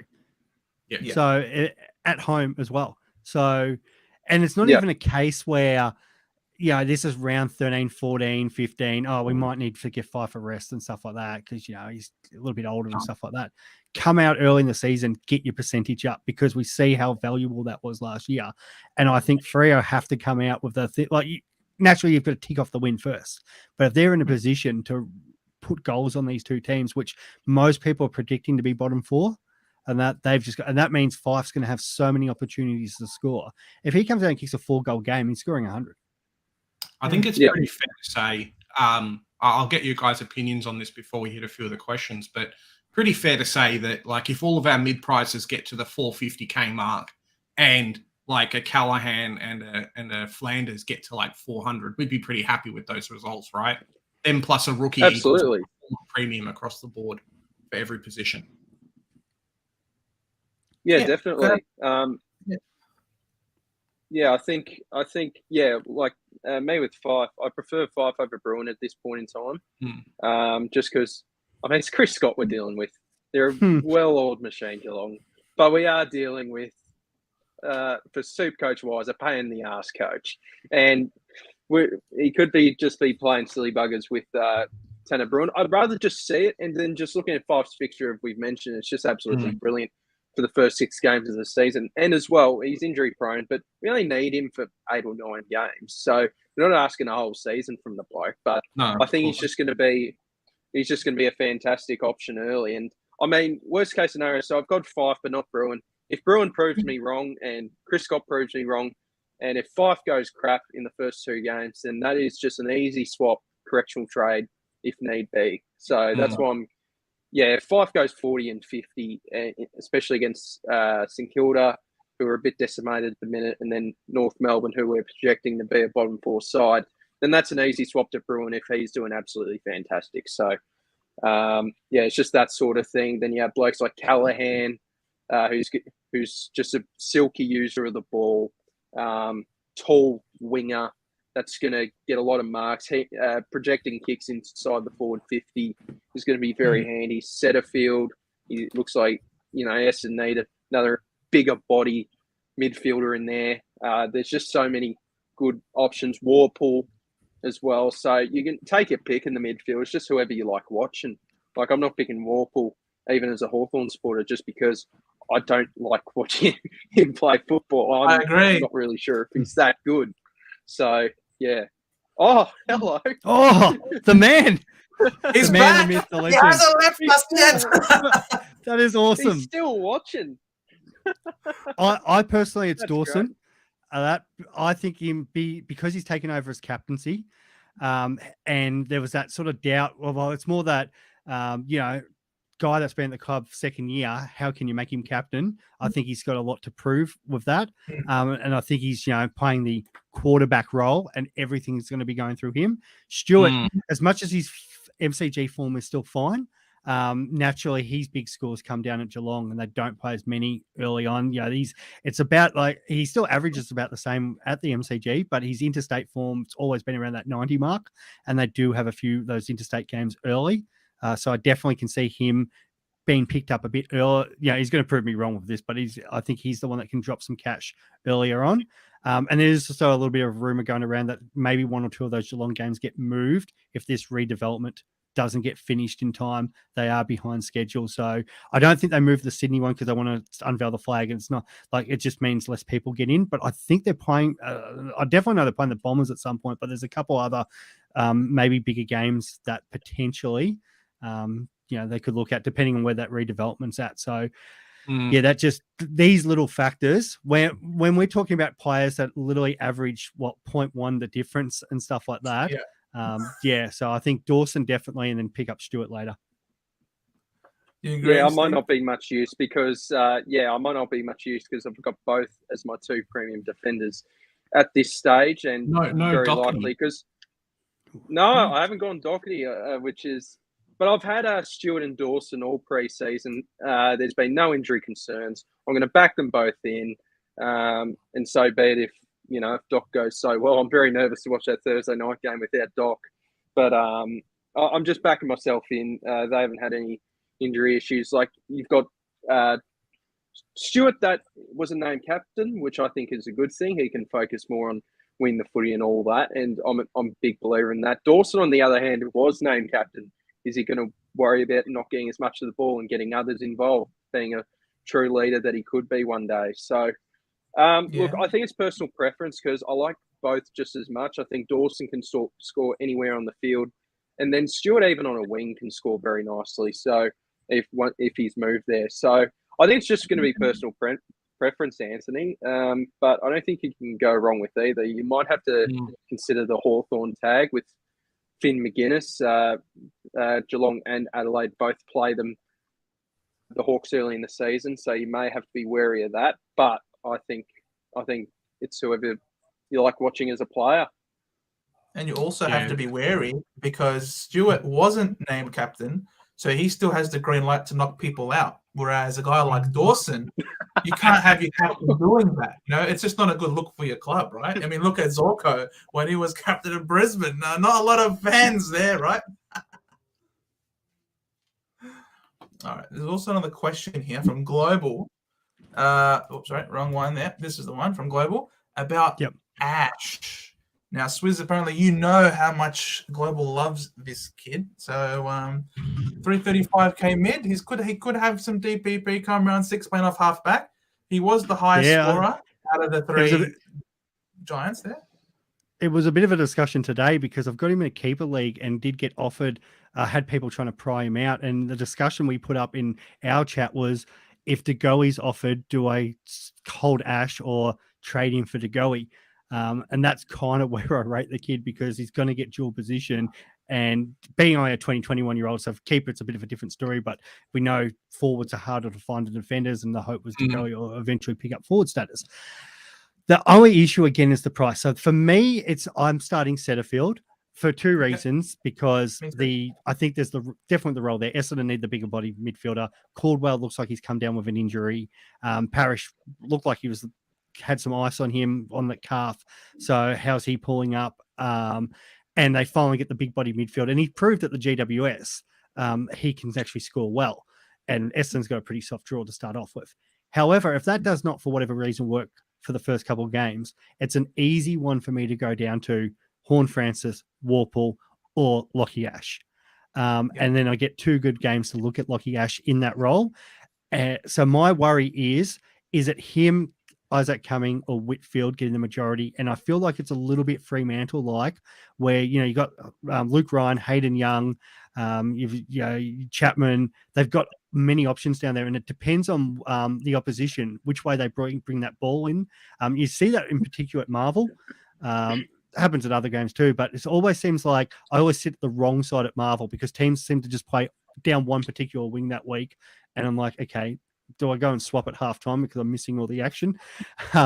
And depending on how that team's setting up is depending on who's the one distributing the ball out of halfback, and that's my worry with GWS, where I still think Whitfield's, if he's in that role, can go anywhere 100 to 110, no problems.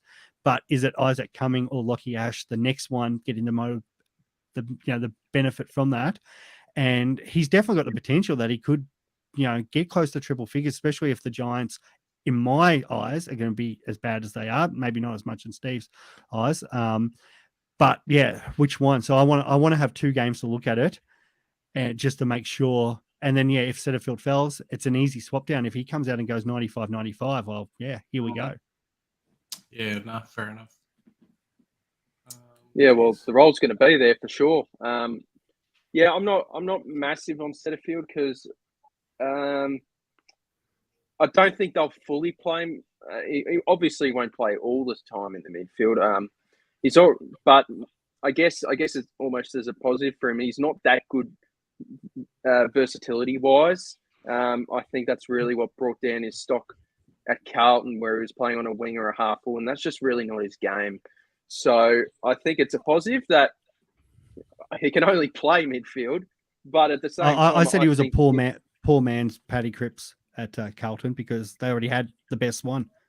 Exactly. That's what he is. Yeah, exactly. But I think he's got a bright future at Essendon. I think he needed this opportunity to see if he's fully up to it at AFL level as an inside midfielder. And I think Essendon, as you guys have said, they're dying for an inside midfielder. That's a big body. And I think he's certainly going to have a great opportunity. So the question also is back, because I was using that as an example because it's easier for me to start him because I think the draw's better to go down to Lockie Ash. But what are your thoughts on Lockie Ash there, mate? Oh, it's Lockie Ash. I don't think so. I mean, we were talking earlier in the day about in the stream about Rory Laird potentially getting a little bit of attention this week. I wonder if it's actually going to be Ash or Perryman. And I think from what I've heard, it could be Perryman. And I've just drafted him in the YouTuber's draft, so that's a great song. But Lockie Ash, I'm not massively keen on. I think it's a little bit speculative. We've got all these great options around this price. He's certainly going to get an opportunity. So is it rumoured that he's going to be playing off the half back, is he? Lockie Ash, on the wing. Yeah. Oh, okay. So, because what will happen is Finn Callahan will have the attacking wing. Perryman's most likely to start defensive wing unless they're tagging him, using him as a tagger, and then he comes inside. And I wouldn't be surprised if it's Kelly that pushes out to the wing, and maybe then Finn doesn't play as attacking, which is a little bit of a worry for me. But then Kelly kind of runs in from there. Again, Canelio and Green are your sort of more stoppage clearance guys, unless they do it with like swap Canelio and Kelly around. So I'm most thinking Perryman's the one that's still out there in the defensive side. But yeah, if they're going to lock down Laird, that could change. And then you've got Ash, Whitfield, and Isaac coming. Quite potentially, Ash might come off the bench, and then they do like the triangle rotation there. And it wouldn't surprise me if maybe Whitfield even still pushes up the ground a little bit, but I think definitely those three, and we've seen a lot of clubs like Carlton, have employed that. Williams, Newman, Doherty, and Sard playing 3-4 halfbacks. Richmond have done it for ages, very successful doing it. So yeah, it wouldn't surprise me if they have all three down there, and one's technically the small defender, but just still runs off, and it's all and that probably makes me think even more it does happen because Kingsley's come from Richmond. And that was Richmond's whole game style, short Baker, Rioli, Vlosten. So Whitfield, Ash coming. Yeah, fair enough. I think Ash is okay, but I do prefer other options. And Kingsley's a former Richmond assistant coach, and he was there for quite some time, to my knowledge. And so I'm sure he's going to take a little bit out of the Richmond playbook into the GWS Giants, and that might be something that do have Ash, Whitfield, and coming into that off that half back line, so where it's too many mouths to feed in there. So I'm interested to see how it goes though, but I'm not big on Ash. That's the one I don't mind to global to say if most of your team is very highly percentage zoned anyway, then no problems, take the risk because you can still get him, to Horn Francis, get him down to Warple, Sheed, if you don't have Hopper, any of them options, because they're all around the same price. Like at worst, Ash mate comes out and scores 70-70. You've lost 40 points to everyone else for taking a risk, like big deal. Muscara 98 was wondering how important is it to start either Laird or Oliver, and could Neil work as an M1 instead? I played around with this today. I'm not as confident with leaving out Laird or Oliver, but Neil was one of the hottest starters in the competition. Always and didn't look like nothing was going to change with Dunkley in there. The only thing that I think has changed for this year compared to every other season, every year we hear we're backing our own systems and no team tags to at least round 6, round 7. And all of a sudden, in 1 week of preseason games, we get a couple clubs tagging. Like, just never happens. So my now worry is everybody knows Neil goes berserk. And instead of getting to the first 6 weeks of press conferences, coaches like, how have you let Neil walk around and get 40 touches? And like, oh, well, we're backing our own system. I think there's a potential where he could get locked down early on. Yeah. I agree. For me, I think if there was one. Yeah, I think you've got to pick one of the two. Before I cut Joe off, I think Laird's the pick. I'm going to try and fit both. I don't know how you can get the money to start both of them. It's just you're bound to ruin the balance somewhere else. But a lot of people, if they don't have both, they've got Laird, Neil, or Oliver, Neil. I see, and that it's like ridiculous because I for me, well, I've said it all along. Like I wasn't with the boys last night doing my midfield rankings and that. I've unfortunately had a passing in the family, so I missed that one. And but yeah, I've got Bont still as my number one midfielder this year, and that because what was his? Actually, I did have it somewhere here. CBAs from last year might have been whatever it was, 40%, 50%, whatever it was, and that. But on the weekend, I think he had it went maybe it was 10% above what he had last year, and I think that's going to be the case because Dunkley's obviously the 50% of Dunkley CBAs have gone. They've got to go somewhere. It's not like, okay, Caleb Daniel, you're coming in, or someone like that, you're taking all 50%. It's going to be him, Libbard, McRae, whatever. And I think that's all Bont needs. If Bont's getting an extra 10 to 15% time in that midfield, that's enough for him to go from that 115 guy to push 125, 130. We just know how damaging he is. That's where I think Bont's your number one. And I think you need Bont either as your M2 or M3. And most people, let's just say you've a lot of running Tom Green anyway at M3 or M4. So if you're running the big four, you're going to have Laird, Bont, Tom Green. What's the money left in that? It's a lot of money to be spending for Oliver and Neil without hurting some of your other lines. But maybe you've got more faith in the rookies than what we do. Radigalia R2. Yeah. I think, Chris, do you still have, I know you'll be listening, buddy, do you still have Radigalia as R2? And explain yourself. Surely not. We've got one here. Corey was asking, I'm worried about Chesser and Wilmot not playing, and will we need to pay up for the rookies on the bench if they're a bare bone defender rookies? So not so much in the midfield. I think most of us are paying up for those, but if the super cheap defender rookies don't come in, are we going to be forced like last year to pay up for these players, even if they're on the bench this year? I mean, I think so, because that's part of the reason why I'm really adamant on having a guy like McKenna on the bench. I think a guy like McKenna is guaranteed to be best 22. He fits a need. Brisbane need that speed off halfback. And he's taking kick-ins as well. So when you have all of these things going in your favor, he's a mature age player. Yeah, he was rusty, but there was an improvement between his first game and his second game. His first game, he looked like a guy who hadn't touched the ball in 3 years, and that's exactly what he is. But in the second game, you could see that he was hitting darts. He was doing a lot better. So I think you need to have a guy like McKenna. And when we've got the report that we've got a guy like Cowan who's been named, and if he's able to play, he edged himself into selection ahead of Chincotta, however you pronounce it, Cotta. He got ahead of him, and he's a mature age body. So, you never know. Like, there could be big raps on this Cowan guy, and he could actually end up playing some games for us. Yeah, great. So what have we all got? Do we all have Gimby at D5? Yeah, Jimmy's on field for sure. Yes. Yeah, D5. So really, then it's your D6. So my perfect world would be trying to have one of these guys as like a dual position player at M11, just to give us an extra rookie to play with. It might not be the case if Chester doesn't obviously get up, and now we don't have Sincotta. That's probably a little bit harder.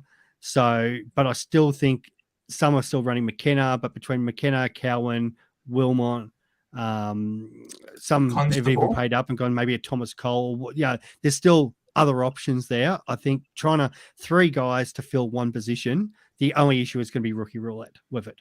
but I still think you're still going to have at least somebody who's going to be on the field each week. Yep, definitely. I think we're going to have enough for these base price defenders that are going to fill out our bench for sure. There's plenty of options. I think I've heard like six base price rookies that could be playing. Shout out to Dave. Dave was my best man in my wedding. Love you, mate. And that I'm surprised he watches the show. I love that. But love it. Good days, man. Big shout out. I've actually surprised in the amount of comments I get about my shirts that I wear on podcasts. My wife always goes, "Oh, just wear your Richmond shirt." And most of the time, people get me like I even got stopped today. Like, how dare you wear a Carlton shirt?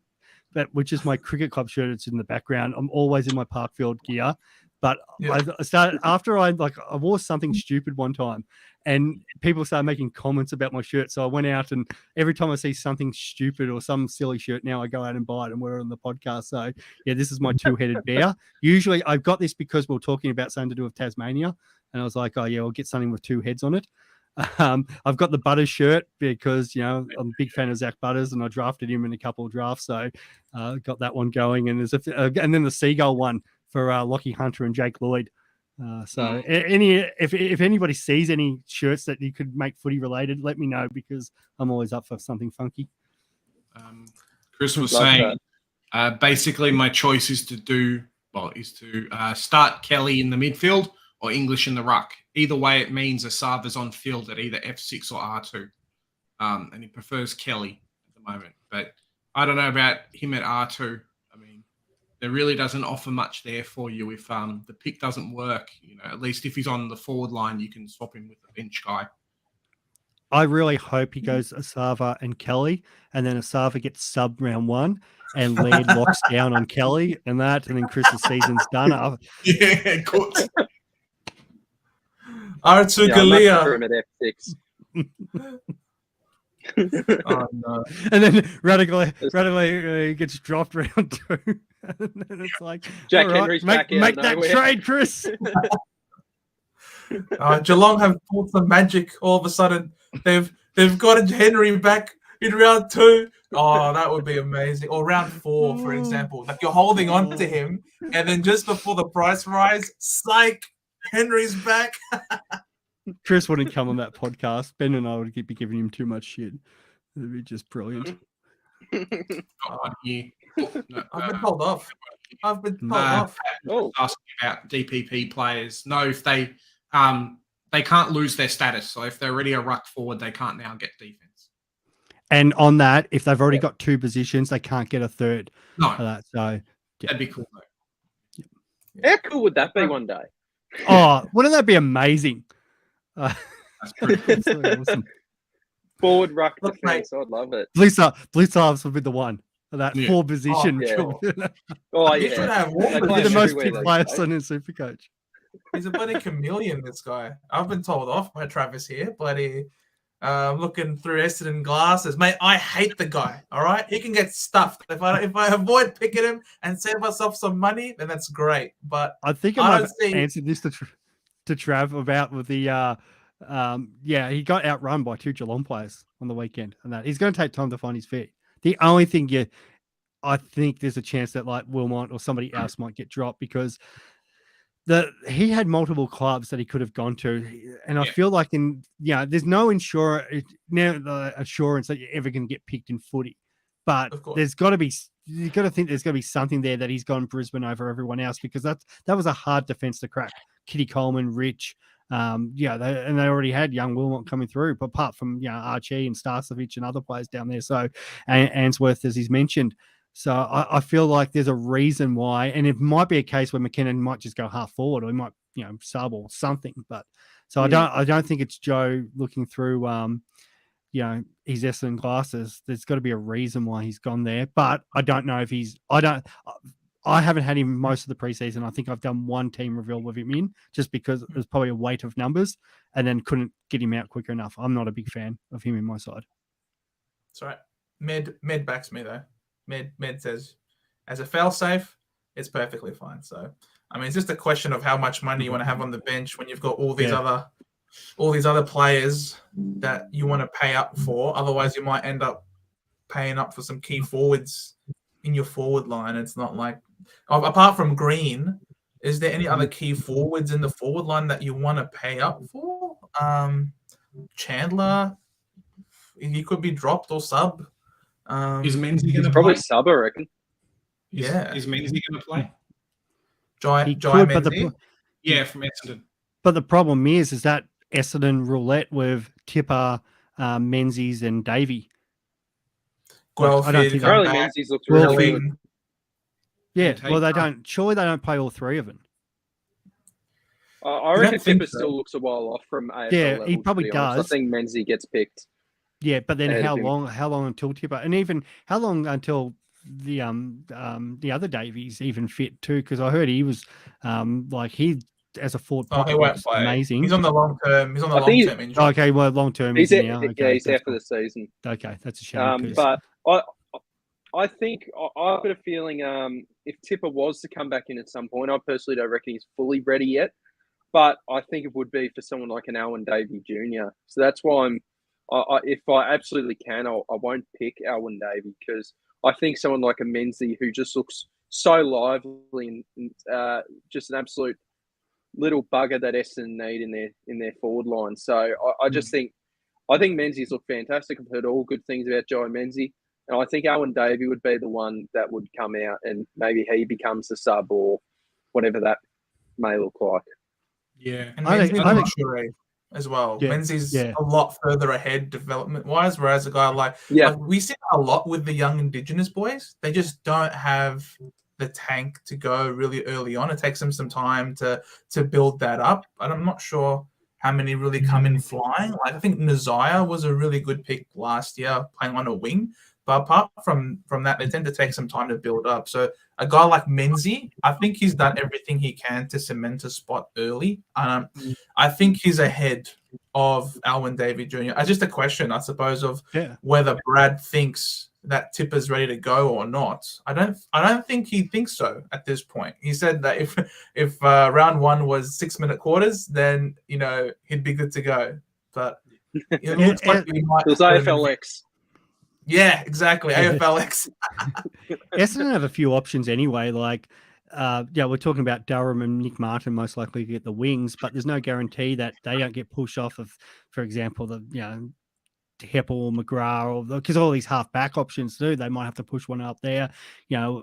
Perkins, Hobbs, they're not all running through the midfield, so they've got to play somewhere. So I think Essendon's forward line's got to but they've got so many guys that can kind of interchange with each other outside of probably their main backs and their key forward. Let's say more their spine, where you know what their spine is, and I don't think it's a case of Beveridge just Scott doing stupid things with Essendon. It's just that they've got a lot of guys that are interchangeable in position. So and most of them are, though they're not top 10 players in a side, a lot of them you can make a case for a best 22 in Essendon's team. So I think it's not an easy team to break into.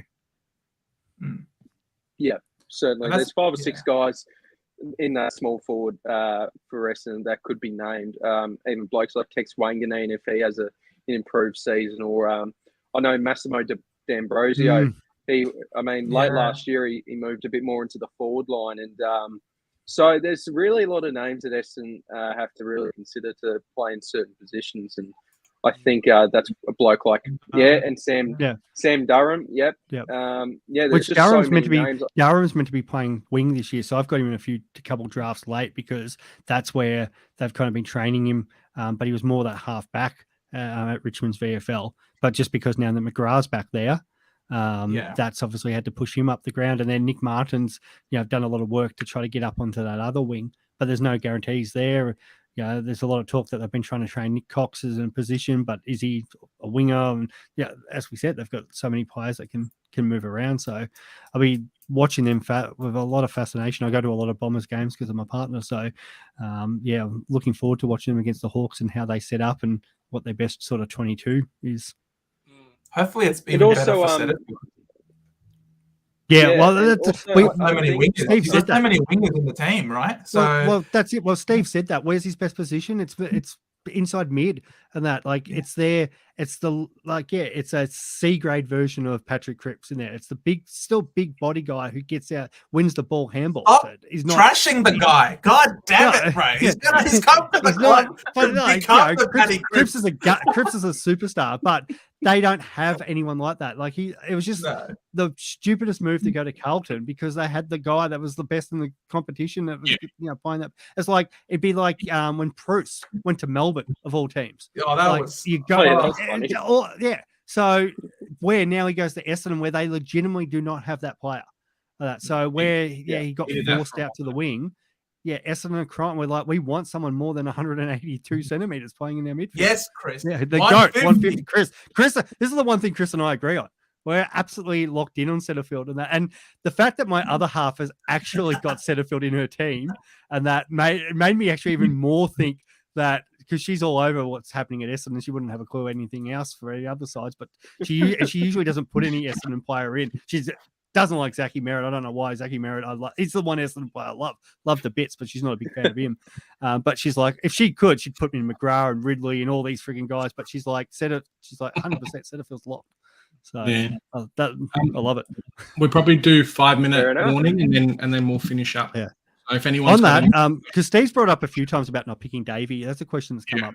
How important is it to have dual position player on your bench in your M10, M11 for your loophole? Is that something you guys target, or because now like we've got guys like Oscar Baker and even maybe Oliver Hollands, who's been named round one. There's a few midfield bench options. Is it something you guys even worry about or think about, or is it something that you're like, oh no, if possible, I will do this? So I'll start it off, I guess. I think in the past, before the DPP changes, it was really important.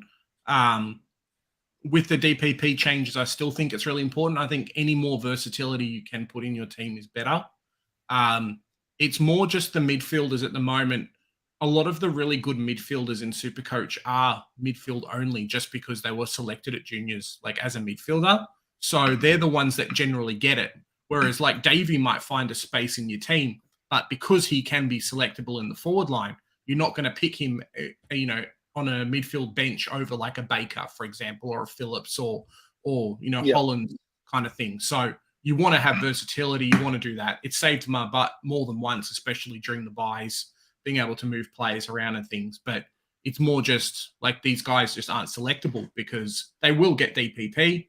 At the start, you just can't do it. So, there's better options.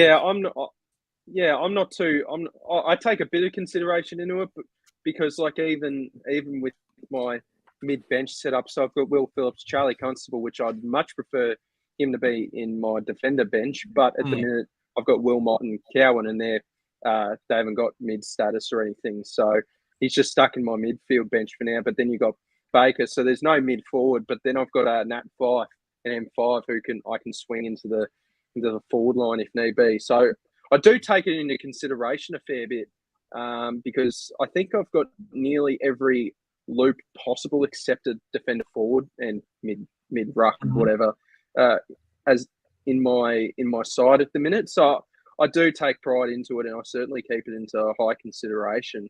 I think if you can and if it works, if you can on the bench, then certainly do it because as Big J said, it saves your ass every now and then. Yeah, 100%. Yeah. We do have a question from... Well, I asked the question, so I'm not going to answer it. We have a question here from a good friend of the show, Philip here. He's asking you, Swizz. So this one you got to answer. So that question you asked, you're not answering, but this one you got to answer. SWIZ too. It's not English. Swiss, yeah, let's go with that. Swiss. Yeah. Swiss. Apparently he's going to average 130. So I did have in my ruck rankings English as the number one averaging player for the year, even over Marshall and that. I think, as you guys found out the other day. But I don't think he's actually going to play that many games. Like I get worried how many games English can actually play. Yeah, he's already had those concussions. So now does it become like that 10 or 14 day period if he cops another one? And then what happens if he gets another one? then, is he getting down like, you're going to have to wear a helmet, buddy, or you're missing a month next time or whatever. Like, I'm truly worried just because the way he, dives at balls and flings himself into contests and stuff, and he's still like a beanpole. Like, I know he keeps growing, but you're up against, seasoned ruckman still, and it's not he's awesome around the ground, but it's the rock contest too. Like, so I know Ben's feeling is start him and just play him until he gets injured. I would prefer not to use a, trades in my ruck where possible. And that it's if I can set and forget, or where the other option. So it's either going to be Wits for me, or it's going to be or Gorn, and then Gorn hopefully gets the dual position, and then I can have a look at whatever rucks going off. But English hurt me last year because I didn't start him, traded him in, and then naturally it happened what we all expected. And out of his side. So if you're going to start him, great, no problems, and I think he can definitely, like, it wouldn't surprise me if he goes 115 to start off with. Like, it's not out of the question, but it's just a case of how long do you have him for? He's going to trip over someone's foot and then like get concussed and then be out for 6 weeks, and then you bring him in because he scores a 180, and then he gets injured again and sneezes and gets COVID. Yeah, that's what I said. I think I put on Twitter that I might go to Bulldogs training. I'm worried if I get hay fever and sneeze, he might miss a week. Yeah, such a shame with Tim English as well, because, I mean, we were heading into the team picker. We first opened up the team picker if we had Supercoach Gold. Boom, you're putting in Tim English. Solo ruck. I think the tactical sub's going to be a massive problem this year for Cashgen and also for two ruck sides. So that's why I'm really targeting solo rucks this season. But Tim English, it's such a shame. Just 2 injuries too many in the preseason, and I think he's going to cause us a little bit of pain early if we're not starting him, because he certainly has that capability of absolutely going bonkers early days until he concusses himself. But it's a shame. Like, so at the minute for me, I'm going Wits and Marshall. They're both going to be solo rucks. They both won't get subbed out, surely, unless they want to go really light in the final quarter. But that's just how I say it. It's a shame about English. I definitely would be picking him if he didn't have something from the preseason. Yeah, I'm a Wits Marshall. Wits Marshall for me, and wait for Gorn to drop in price, and then go. I'm. It's either Wits Marshall or Gorn Marshall, and that whichever way I go. It's most likely Wits Marshall, but Gorn is tempting me, I must admit. And he's got a couple of real soft games early. Okay. Wits versus the Peanut. One last question before we head off, I reckon. This is coming from Big Callum. So I love that thumbnail. That's pretty great. Is Constable going to be a safe option to field if Powell is in for round 1? Yeah. Is Will Powell going to play round 1? I don't think so, but it's how quickly he could potentially come back in. Oh, okay. Yeah. That's the worry of that. They got Constable and Ben Long kind of playing those roles and that. And I think they've got more, like Ben Long's Brandon Ellis, he can get more up in the wing, but he's not going out the side. They've traded for Ben Long, so he's most likely. So Constable's the one that falls out. So it is a bit of a concern there. Like, he's my D6 at the moment. He hasn't really moved from that. And that's where I was saying before about this rookie roulette. So between him, Cowan, Wilmot, you'd hope that there's one playing each week. The worry for us, a lot of it is kind of what Constable goes sort of 80-80, hopefully plays third round. And then what if you don't start him and he does do that because he's got the nice role and might take the kick-ins and do all that sort of stuff. Like, it's too hard to trade one of those guys in when you know there's a potential that he could find his way out. I'd rather just start him and hopefully Powell isn't named and then deal with it when it comes. They could get other injuries. Like, everybody picks players too, thinking like this situation where there's going to come back in and they're going to have a full 22. Like, who's to say Brandon Ellis, like, he's had injuries before, Ben Long, how many games does he play? Like, other players get injured. So I'm trying not to think about that sort of situation because, I'll just deal with it if it happens. But if Powell gets named round 1 and Constable gets named, like on the bench or something like that, yeah, then we've got all the information you need there to go, okay, maybe you're not starting him, or that it's just a completely different story. But by the looks of it, Powell isn't starting and he's got the role. I'm a big believer as well of clubs. Like if a player's playing a role and doing it well, they're not going to go sub him out just because someone else is coming in and taking the spot. Yeah. I guess, guys, thanks very much for coming on. It was a bit of an impromptu today type thing, and a bit of a special guest there. Not sure if you guys awesome. have met him before. Yeah, that was so good. Yeah, that great little surprise there. Thanks everyone for joining. Do you want to just tell us what you guys have got going on between now, I guess, and Thursday? Anything we need to look out for, and Joe and I will kind of say what we've got happening. So, yeah, go for it. Maybe start with SDS first. What have I got happening? Well, after this, I'm probably going to record another video straight away. I haven't uploaded for 3 days. I need to get some content out. Not long till round 1, so I'm just going to be pumping out some content as much as I can. I'm on 461 subs. I started the preseason on 157, so the support has been absolutely unreal. So let's keep it up. I'm trying to hit 1,000 subs before round 1 2024. So that is the long-term goal, and hopefully we can get there. I really enjoyed it. It's a good hobby. Good meeting all the new content creators, of course, over the past 13 months or so. It's been terrific. Just connecting with most of the YouTube super coaches now. It's been absolutely brilliant. So, I've really enjoyed it. And, yeah, I'll be punching out content, round reviews, trades before the round. I'm doing some series with Supercoach Pro during the week as well throughout the season. So that's going to be great. So, yeah, make sure you tune in. Nice. What do you guys got happening, Swizz? Not too sure what the boys have got. I know we're meant to be catching up with JP to do the our rookie review. Yep. I'm really hoping that's Wednesday, not Tuesday, because I'm unavailable tomorrow. But because I'm off, I'm at the Herald Sun Supercoach dinner and meet and greet and stuff like that. Where that's a bit fancy, isn't it? Yeah, moving up in the world a little bit here, boys. And that, you're very blessed to have your time tonight, Swin. Yeah, so I'm looking forward to that tomorrow night. And I'll definitely have to talk about it on Wednesday. I'll do a bit of a pod and see what I find out from some of these other Yale Patterns and whoever else might be in attendance there. And then I'll do a final team reveal. Well, it's going to change depending on the rookies and the teams coming out and that. But I'll definitely do that. And then Thursday, I will be out watching my boys play the Blues, as I always am, round 1. Probably be at the London, which is our tradition for Richmond games. So if you are one of our supporters in that, feel free to come up and say hi or whatever, and let us know if you watch any of our shows, or if you don't. Obviously, if you're watching, you know that. But if you're not watching, one of the others, definitely subscribe and tune in and that, and support all these Supercoach creators, because they're all doing a fantastic job and stuff. But come down, say hi, and then hopefully go Tigers, and we'll go from there. Nice. And then I'll probably go watch your boys on Sunday, mate. Hopefully, watch them beat the Hawks. No. Sorry, Steve. Hopefully you Sorry, Steve. it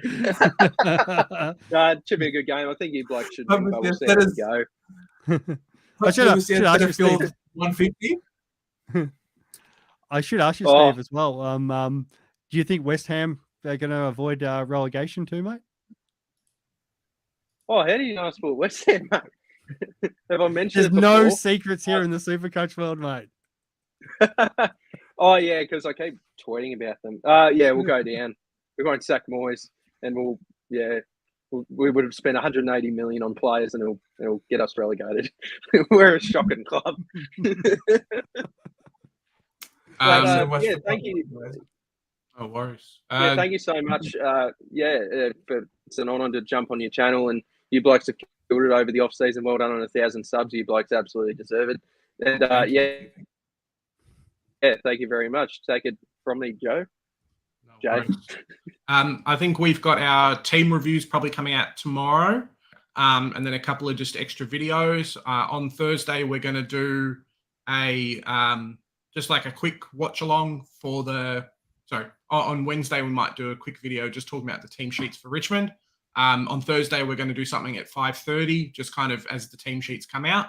So that's going to be a really good thing, answering questions again, and then Supercoach starts. Really. So, It's all come really quick. The last week's just like, yep, it's a week. That's it. These Thursday games, man, they're going to be a pain in the butt. Oh, I know. Oh, yeah. Those It'll be team an reveals absolute- earlier. Yeah. I wish it It'll be was just absolute like the carnage. NRL. I wish it was like the NRL where teams come out on a Tuesday night. Like I've already looked at my NRL team, Supercoach team, and already planned my trades and that because all teams are released. Beautiful, no Mate. dramas. GWS doesn't know. I'm 2.5k rank overall. You know. Oh, NRL you've just got Supercoach. me. I dropped this week, and that you just got me. Good work, mate. Oh, really? Yeah, first Yeah. time playing. I absolutely love it. Yeah, Spins up. All right, guys. Well, that's us for today. Have a great rest of your Monday, and we'll see you in the next one. Thanks, boys. Thanks See for you coming on, guys. guys. Have a good one. Have a good one. See ya. Thank you very much.